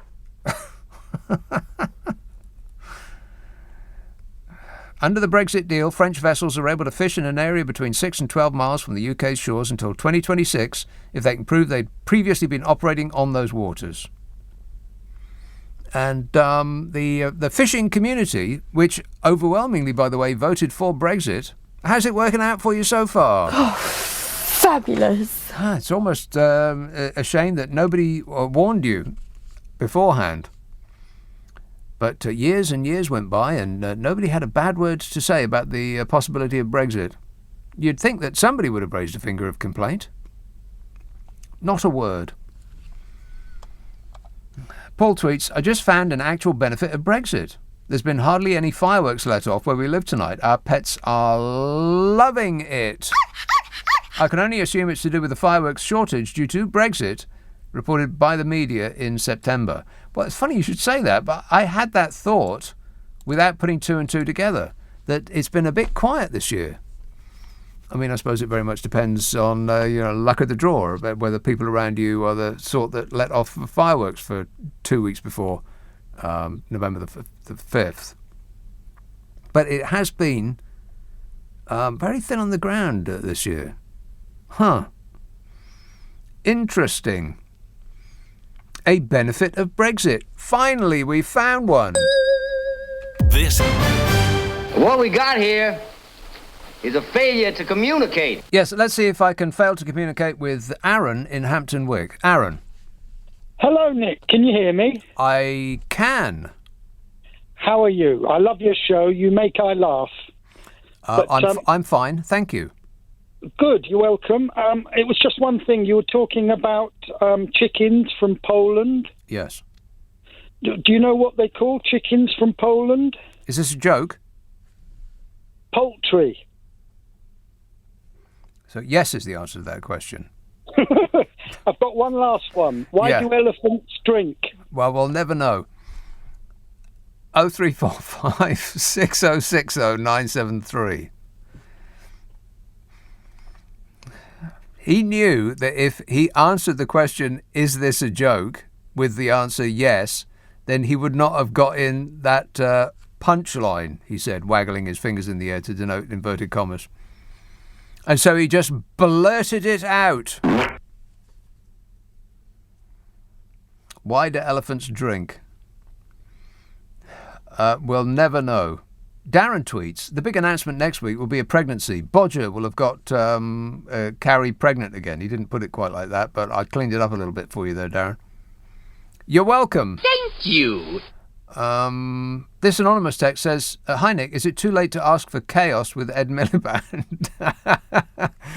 Yeah, I think it is. I think that bird has flown, yeah. You'd prefer either a strong and stable government with you-know-who... I think this is nonsense. ...or Chaos with Ed Miliband. I'm going to go with Chaos with Ed Miliband. Yeah, that seems like the better option to me. Darren says, oh no, I've read that. Paul says, he's doing his best. Shut up, Paul. The country has not caught fire, fell over and sank beneath the waves just yet. Well, give him time. Lambeth. Lenny. Lenny. Yeah. Chicago, Lambeth. Okay, listen. The Brexit put me out of business. What was your business? Well, it goes a long way back. I was, in the financial markets, the bankers. Oh put me out my of God, business. he's a banker. Oh well, listen. I'm not a banker. I'm a trader. I throw money around. Even worse. Go on. You know who also used to be a trader? I'm a nutcase. Yeah. Nice company you keep. What's his name? Fred the Shred. Yeah. Goodwin. He's the kind of trader that I really just disrespect. Okay. But besides that, listen, we were talking about Brexit.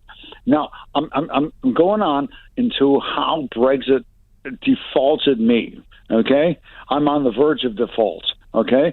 Now, the bankers did it first step. I had a nice little consulting business.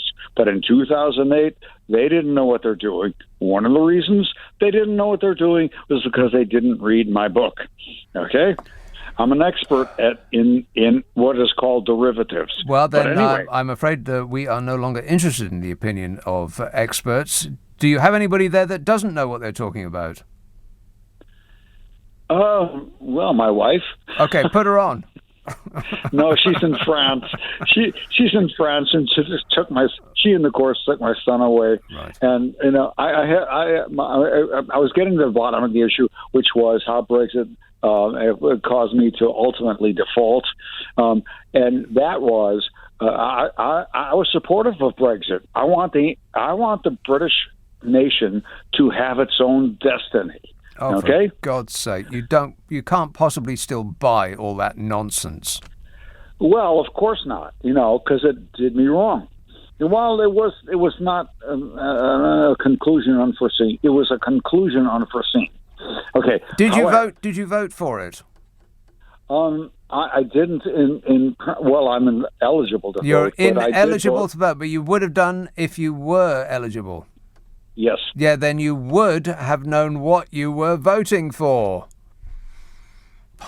Another one of those. Anyway, I got to go, Lenny, but thanks. Appreciate it.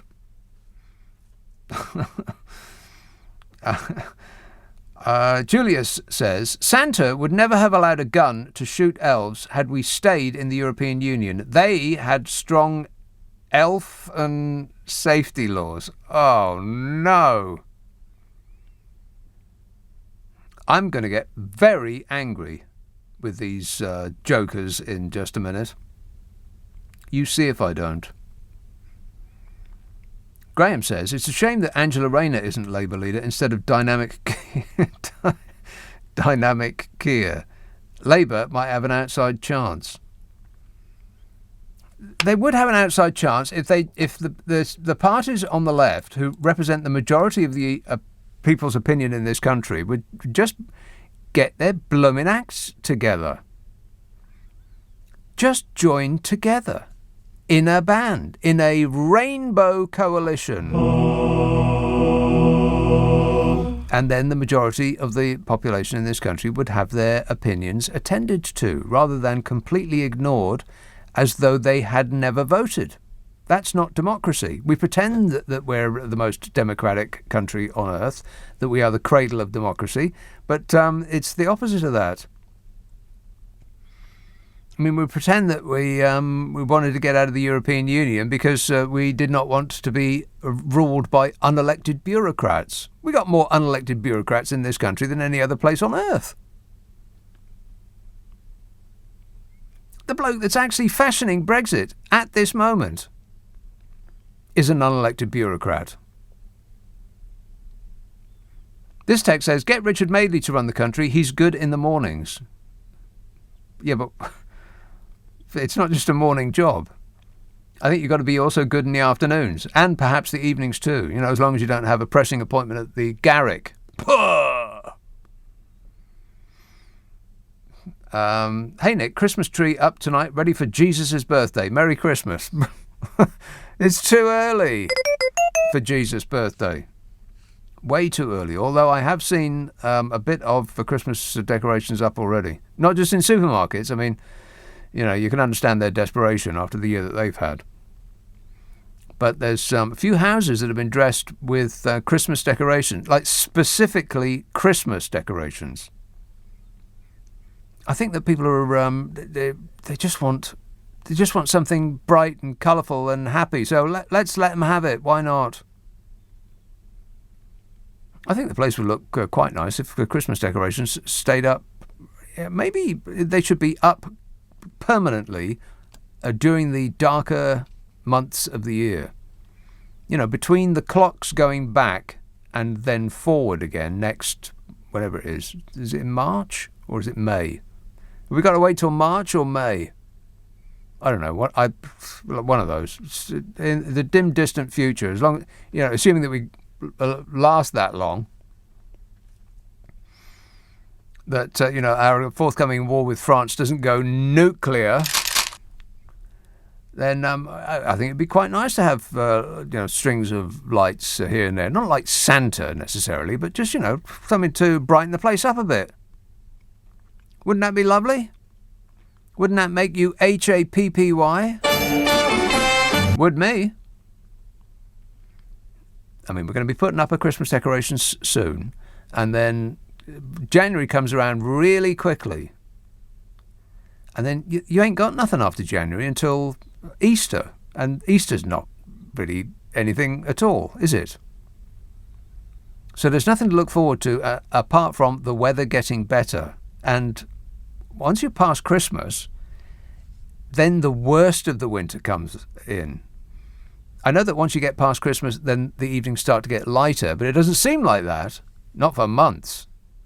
And, January, February, March, they are the cruelest months of all because you've already gone through what seems like an epoch of dark and cold, but the worst is yet to come.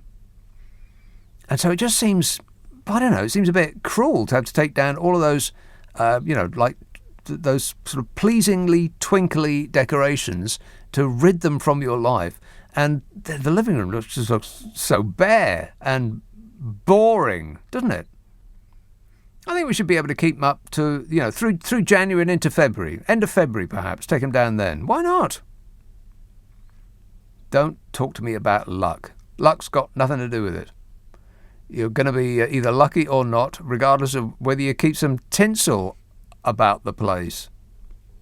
I'm thinking of maybe doing that this year. Who's with me? Hands in the air.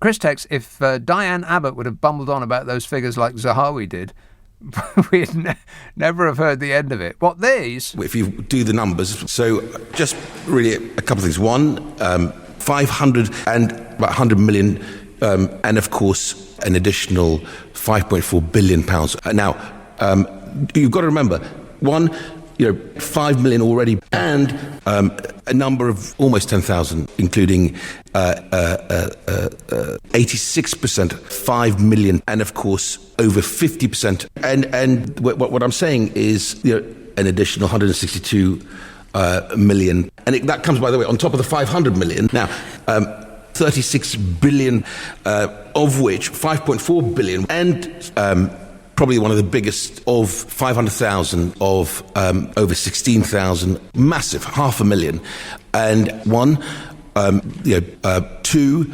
11, 1.7 billion, and then a 1.4 billion, 250,000, 6 million, basically 3.1 billion.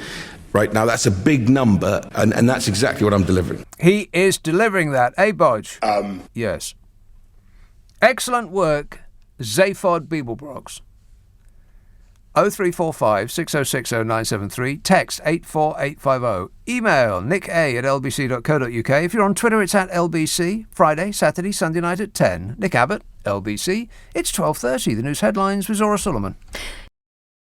This is absolute tosh. Martin texts, incidentally, where is Bodger? He seems to have disappeared. Could he still be in the Garrick Club? Well, mentally, yeah, I would imagine so. I think, mentally, I think he's still in the tuck shop at Eton. Paul says, can we ban fireworks? Clearly, the British electorate cannot be trusted with a vote, let alone explosives. Well, that is a good point. You make a good point there, Paul. It does seem a bit weird that we're allowed explosives, doesn't it? Well, because it's tradition. No good can come of it. People are allowed to just blow things up in their gardens. That doesn't seem to make much sense to me, but, neither does anything else these days. Let's have Camden. Hello, Claire. Hi, Nick. Bonsoir, Claire. Bonsoir. I'd like to yes, ask for your opinion, maybe. Go on. The current PM seems to like to fancy himself. Yeah, you could just end that sentence there. Fancy himself. I can't comment on that. Yes. Emulating his hero, his idol, Churchill. Oh, Churchill, yes. Boy, does he fancy himself as Churchill, yeah. And he showed this by sitting in front of an easel when he was... Oh, that's right. That's right. Yeah, I hadn't put two and two together, yeah. He pretended to paint because that's what Churchill used to do. Right. And if the current PM goes in the same direction, should we expect that his next step will be munching half a cigar and drinking about a liter of whiskey per day? Washed it down with a couple of bottles of Pol Roger, yeah. and then scarpering without paying the bill. Yeah, probably. That's what I would expect, yeah. And then we should count ourselves lucky that his hero is not Nero. Right. I do think he is fiddling about, though. Disgusting. Yeah. While, the rest of it goes up in flames, you would expect that he would be fiddling. Yeah. Right. Well spotted there, Claire. Would be quite dangerous. Yeah, a little bit dangerous. Yeah, don't give him any matches. All right, thanks, Claire. 0345 6060 973. That's what the painting thing was. See, I thought that his hobby was making buses out of cardboard boxes. Because that's what he said before, wasn't it? That's what he likes to do. He likes making buses out of cardboard boxes, because that sounds believable, doesn't it? Liar! Yeah. Living in Shropshire, says this text, my father's Labour vote never counted. He died at 84. My Labour vote likewise hasn't counted, and I'm now 71. What a waste of an opportunity by Labour to not agree to a candidate to represent a coalition of the opposition parties. The chance to have my voice represented won't come again. Yeah, Labour will fashion a way to shoot themselves in the foot, because I do half suspect that they like losing. Victim mentality. It's like a dog chasing a car. You know, the car speeds away and then the dog is all... But what would it do if the car stopped? It's the chasing part that's, the amusement. Once the car stops, what are you going to do with it? James says, hi Nick, only one more bodger U-turn, and that's one for every £1 billion wasted on the track and trace system. Maybe Nadine Dorris could save us. You missed her out of your list of successes, or maybe the return of Matt Hancock. He could promise to kiss everyone. Oh no. Pucker up, everybody. Streatham. Hello, Joy. Hello, Nick. How Joy, are you? I'm great, mate. That is the fastest time you've taken my call. Thank you.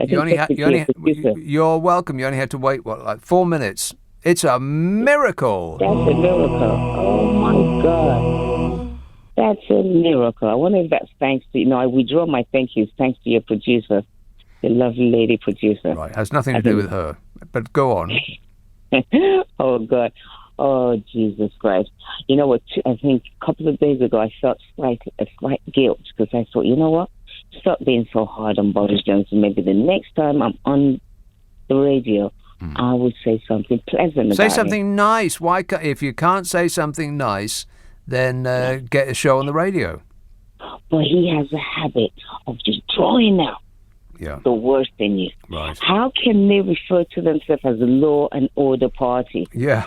And Labour allows them to get away with it. The members of the public allow them to get away with those lies when really they're the disorderly and criminal-minded party.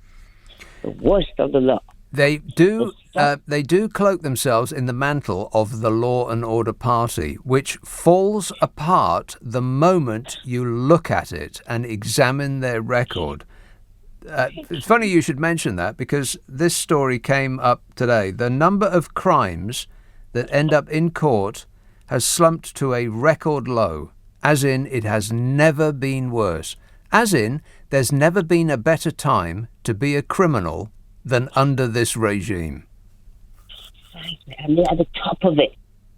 At the top of it. We're still waiting for the millions Boris Johnson wasted on the bridge. We're still waiting for the outcome of all the reports that have been compiled, which is associated with him. Nothing. The Russian involvement, the bets, not bets, his flat, the holiday, David Cameron and Greensill, the testing. How many billions? Joy, you just mentioning these things does, I think, make you an enemy of the people. That's fine. I don't mind. How very unpatriotic of you to question the dear leader. Huh. Oh my God, I'm good with it because I've never referred to myself as patriotic. Because you know what? Because it's all nothing but lies. How can you claim to be a patriotic person, what have you? But yet, when you really think about it, your choices and certain decisions is harmful to the country. It makes no sense. Look at Boris Johnson. Oh, he flies the flag, all right. Yeah, I think exactly right. I think the more somebody in a public office wraps themselves in the flag, the more you should be concerned about their behaviour. What precisely is it that they are obscuring with the flag? Joy, I got to go, but thanks for that. 0345 6060 973. Caroline texts, you won't like this, but I'm sitting here listening to you holding a bolt of fabric in my arms. Yes, I am a listener with material. James says, only one more... No, I've read that one. It's about Matt Hancock kissing everybody. Nobody wants to hear that again. Awful. Disgusting. Gary says, what happened during COP1 to COP25? Never heard of it. What were they doing different to COP26? Makes you think this is just a waste of time. Yeah, I paid scant attention to it this week. I just couldn't be bothered because I knew it was going to be all blah, blah, blah. It's going to be all hot air. We're never going to do anything about it because too many people have too many vested interests in the status quo. Too many people making too much money from from the way we're acting now. Too many corporations who are invested in fossil fuels, for example, have too much money to allow any material change to their business model.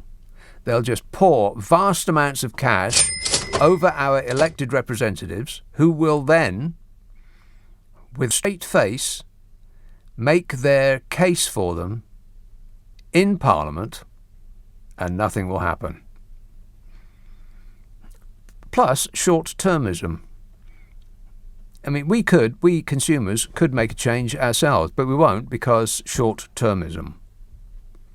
We will refuse to make a short-term, to suffer a short-term cost for a long-term gain. And that is the thing that will do for humankind. And people are talking about climate change as, they sort of go over the top and say, oh, it's going to be the end of humankind. Well, that's one extreme possibility. But what it will quite likely be is the end of life as we know it. I mean, the Brexit thing shows you just what a relatively small change in the complicated system that we have in our lives will bring. It's not much, really, in the great scheme of things, Brexit, is it? I mean, it's not like sea rising by 5 metres and putting London underwater, for instance. London and New York and Los Angeles and Hong Kong and every other city on earth that is by water, which is all of them. It's not like that. I mean, it's not like trying to find dry ground for London, like repositioning the City of London and all of the rest of the capital on higher ground. Where are you going to put it, apart from anything else? And the disruption, billions of people rely on the rains coming with clockwork regularity. And when they don't, well, those billions of people aren't going to have anything to eat. And what are they going to do? Just sit down there and starve to death? Because it would be inconvenient for us if they started to move about to try to find food? Of course not. Any more than we would. They're going to be on the move. And where they're going to come? Well, probably in this direction. So everything that we rely on is dependent on the weather being predictable. I mean, in the winter, we don't have 30-foot snowdrifts in this country to contend with. If there's an inch of snow on the ground, then everything is cancelled.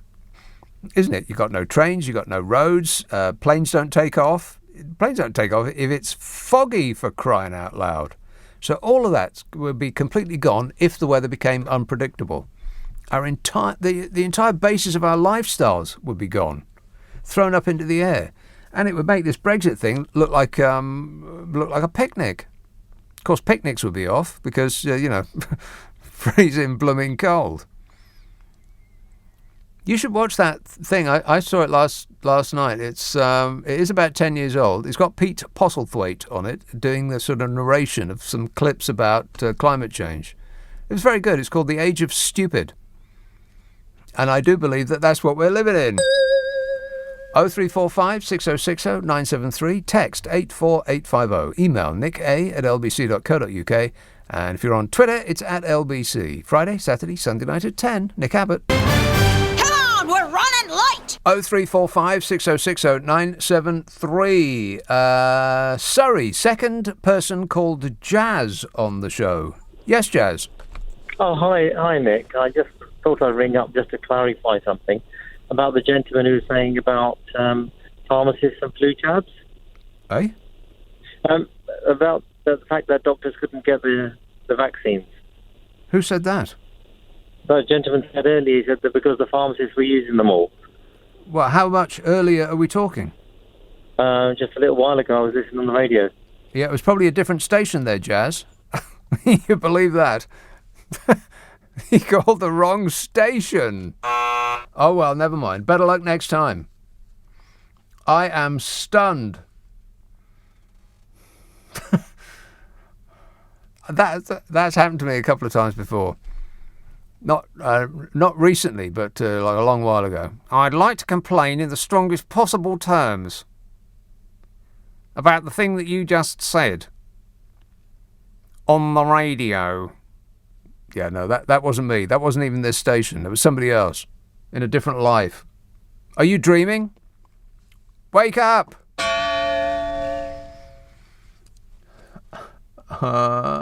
Cornwall. Hello, Mark. Mark. Nick. Yes, Mark. Nick, how are you? Last week I called from absolutely chucking it down in Cornwall. It's raining in Cornwall. No, not tonight. It feels like Russia. It feels like being in Siberia tonight. So if we don't have climate issues, I don't know what's going on. It is blooming freezing outside. It's like winter. It's freezing, but why I'm calling is I don't think... Oh, by the way, how are you? Great, That's mate. the most important thing. Good. Well, the reason I'm calling, I'm not sure if too many people are aware of this new development that the owner of Cornwall. And who is the owner of Cornwall? It would be our wonderful Prince Chucky. Oh!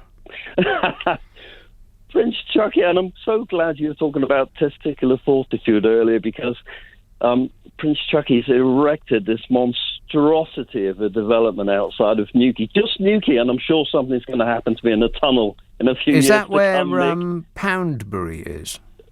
Is that what you're referring No. to? Oh, it's brilliant. So it's the Newquay Cornwall equivalent of Poundbury. It's called Nansledden.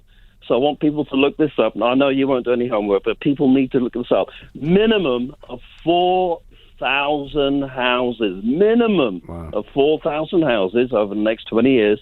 The only way to get around Cornwall, because you can't rely on public transport, is driving a car. So 4,000 houses, and they're all family-owned houses. We're going for an average of 2 cars per house, just for Newquay alone. 1 road in, 1 road out. That's 8,000 cars. And the testicular fortitude, my goodness me. To trip up the stairs and then talk about green and then low carbon emissions. Well, yeah, okay. Well, Cornwall needs houses. Well, they need a housing policy which doesn't entail their housing stock being bought up as second homes by people of Bodger's ilk.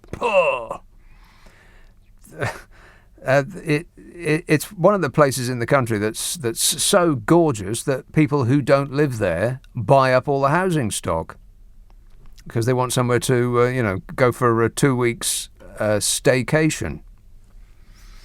So they need to fix that. I don't know about the 4,000 homes, but the problem with Prince Charles, given us a lecture about climate change, is that what he says may be accurate, but it's a bit rich coming from someone who lives in 4 palaces, 3 castles, 5 houses, 6 lodges and a cottage. Do me a favour. Who travels around on his own train, for crying out loud. And he gets to the train on his own helicopter. And as for going abroad on holiday, or as they're called, royal visits, yeah, on behalf of us, he's doing it for us. He's doing us a favour by taking endless foreign holidays. Yeah, the message may be correct, but it's just a bit hard taking it from him. Thanks, Mark. 0345 6060 973. Zara emails, 3 years ago, my grandson needed a name, and you suggested Baby McBabyface. That doesn't sound like me. Giving him more chance of being the next Bodger, they actually named him Alex. As Bodger is really called Alex, I thought it was a good start and better than your suggestion. He's now 3 years old and ready to take over and do a better job. Can he start on Monday? P tweets, as part of Johnson's flat redecoration, oh no. No. Another joke. No, P. It's a no from me. And furthermore... No. Let's see if I can squeeze this one in. Doncaster. Hello, Tony. Hello, Nick. Tony. I'd just like to run something past you here. Something past my ear? Yeah. The last few days while this COP26 has been going on, and I've been every other day seeing how many cars that they use to get to the venue. Yes. And then somebody said the other night that there was somewhere between 300 and 400 jets, private jets, delivered all these people to Glasgow. Right. And I thought, well, these people are behaving as if they know that the climate is broken, and it's broken beyond repair. Oh, like they just don't care anymore. Like they don't care anymore. Right. Yeah, either that, or they're behaving as though there is no climate emergency, and they know it, but they're trying to persuade us otherwise. Now, I'm not suggesting that that's what I believe, but one of the two options, yours or mine, must be true. Well, it occurred to me that, going back sort of, this is like, obviously, it's science. They keep telling us that it's science-led. And yet, 15 years ago, when everybody was saying, get a diesel car. Diesel cars are far better for the environment. Get a diesel. Right. So everybody goes out and they get a diesel car. And then they said, please disregard everything we said about diesel cars. They are the devil's work. Yeah.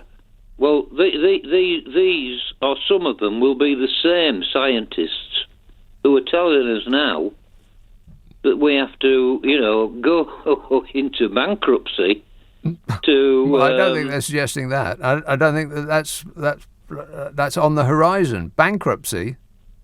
Well, to get everything as green as they say they'd like it. Well, it didn't bankrupt us to get it dirty. Why would it bankrupt us to get it clean? Well, see, that's another thing. And another about the dirtiness of the country. Where's he going? Well, about 40 years ago, do you remember a programme used to be on Channel 4? They called it World in Action. Yeah. Can you remember that show? I've heard of the show, yeah. Yeah, okay. Well, there was one particular week where World in Action was dedicated to a thing called acid rain. Acid! Yes. And they'd been visiting around these power stations that were coal-fired. Right. And they discovered that in these areas, acid rain, yeah, I get it, yeah. Mm-hmm. And we did something about it, and now there's not as much acid rain anymore. Problem solved. I'm running out of time there, Tony. You talk too slowly. That's your problem. If only you talked more quickly, then you would have been able to squeeze more information in. I guess now we'll never know. And in closing, Pat tweets, Nick, I'm leaving this horrid, divided country to live in Switzerland. I love Switzerland's flag, which is a big plus. All right, I'll let you get away with that one there, Pat.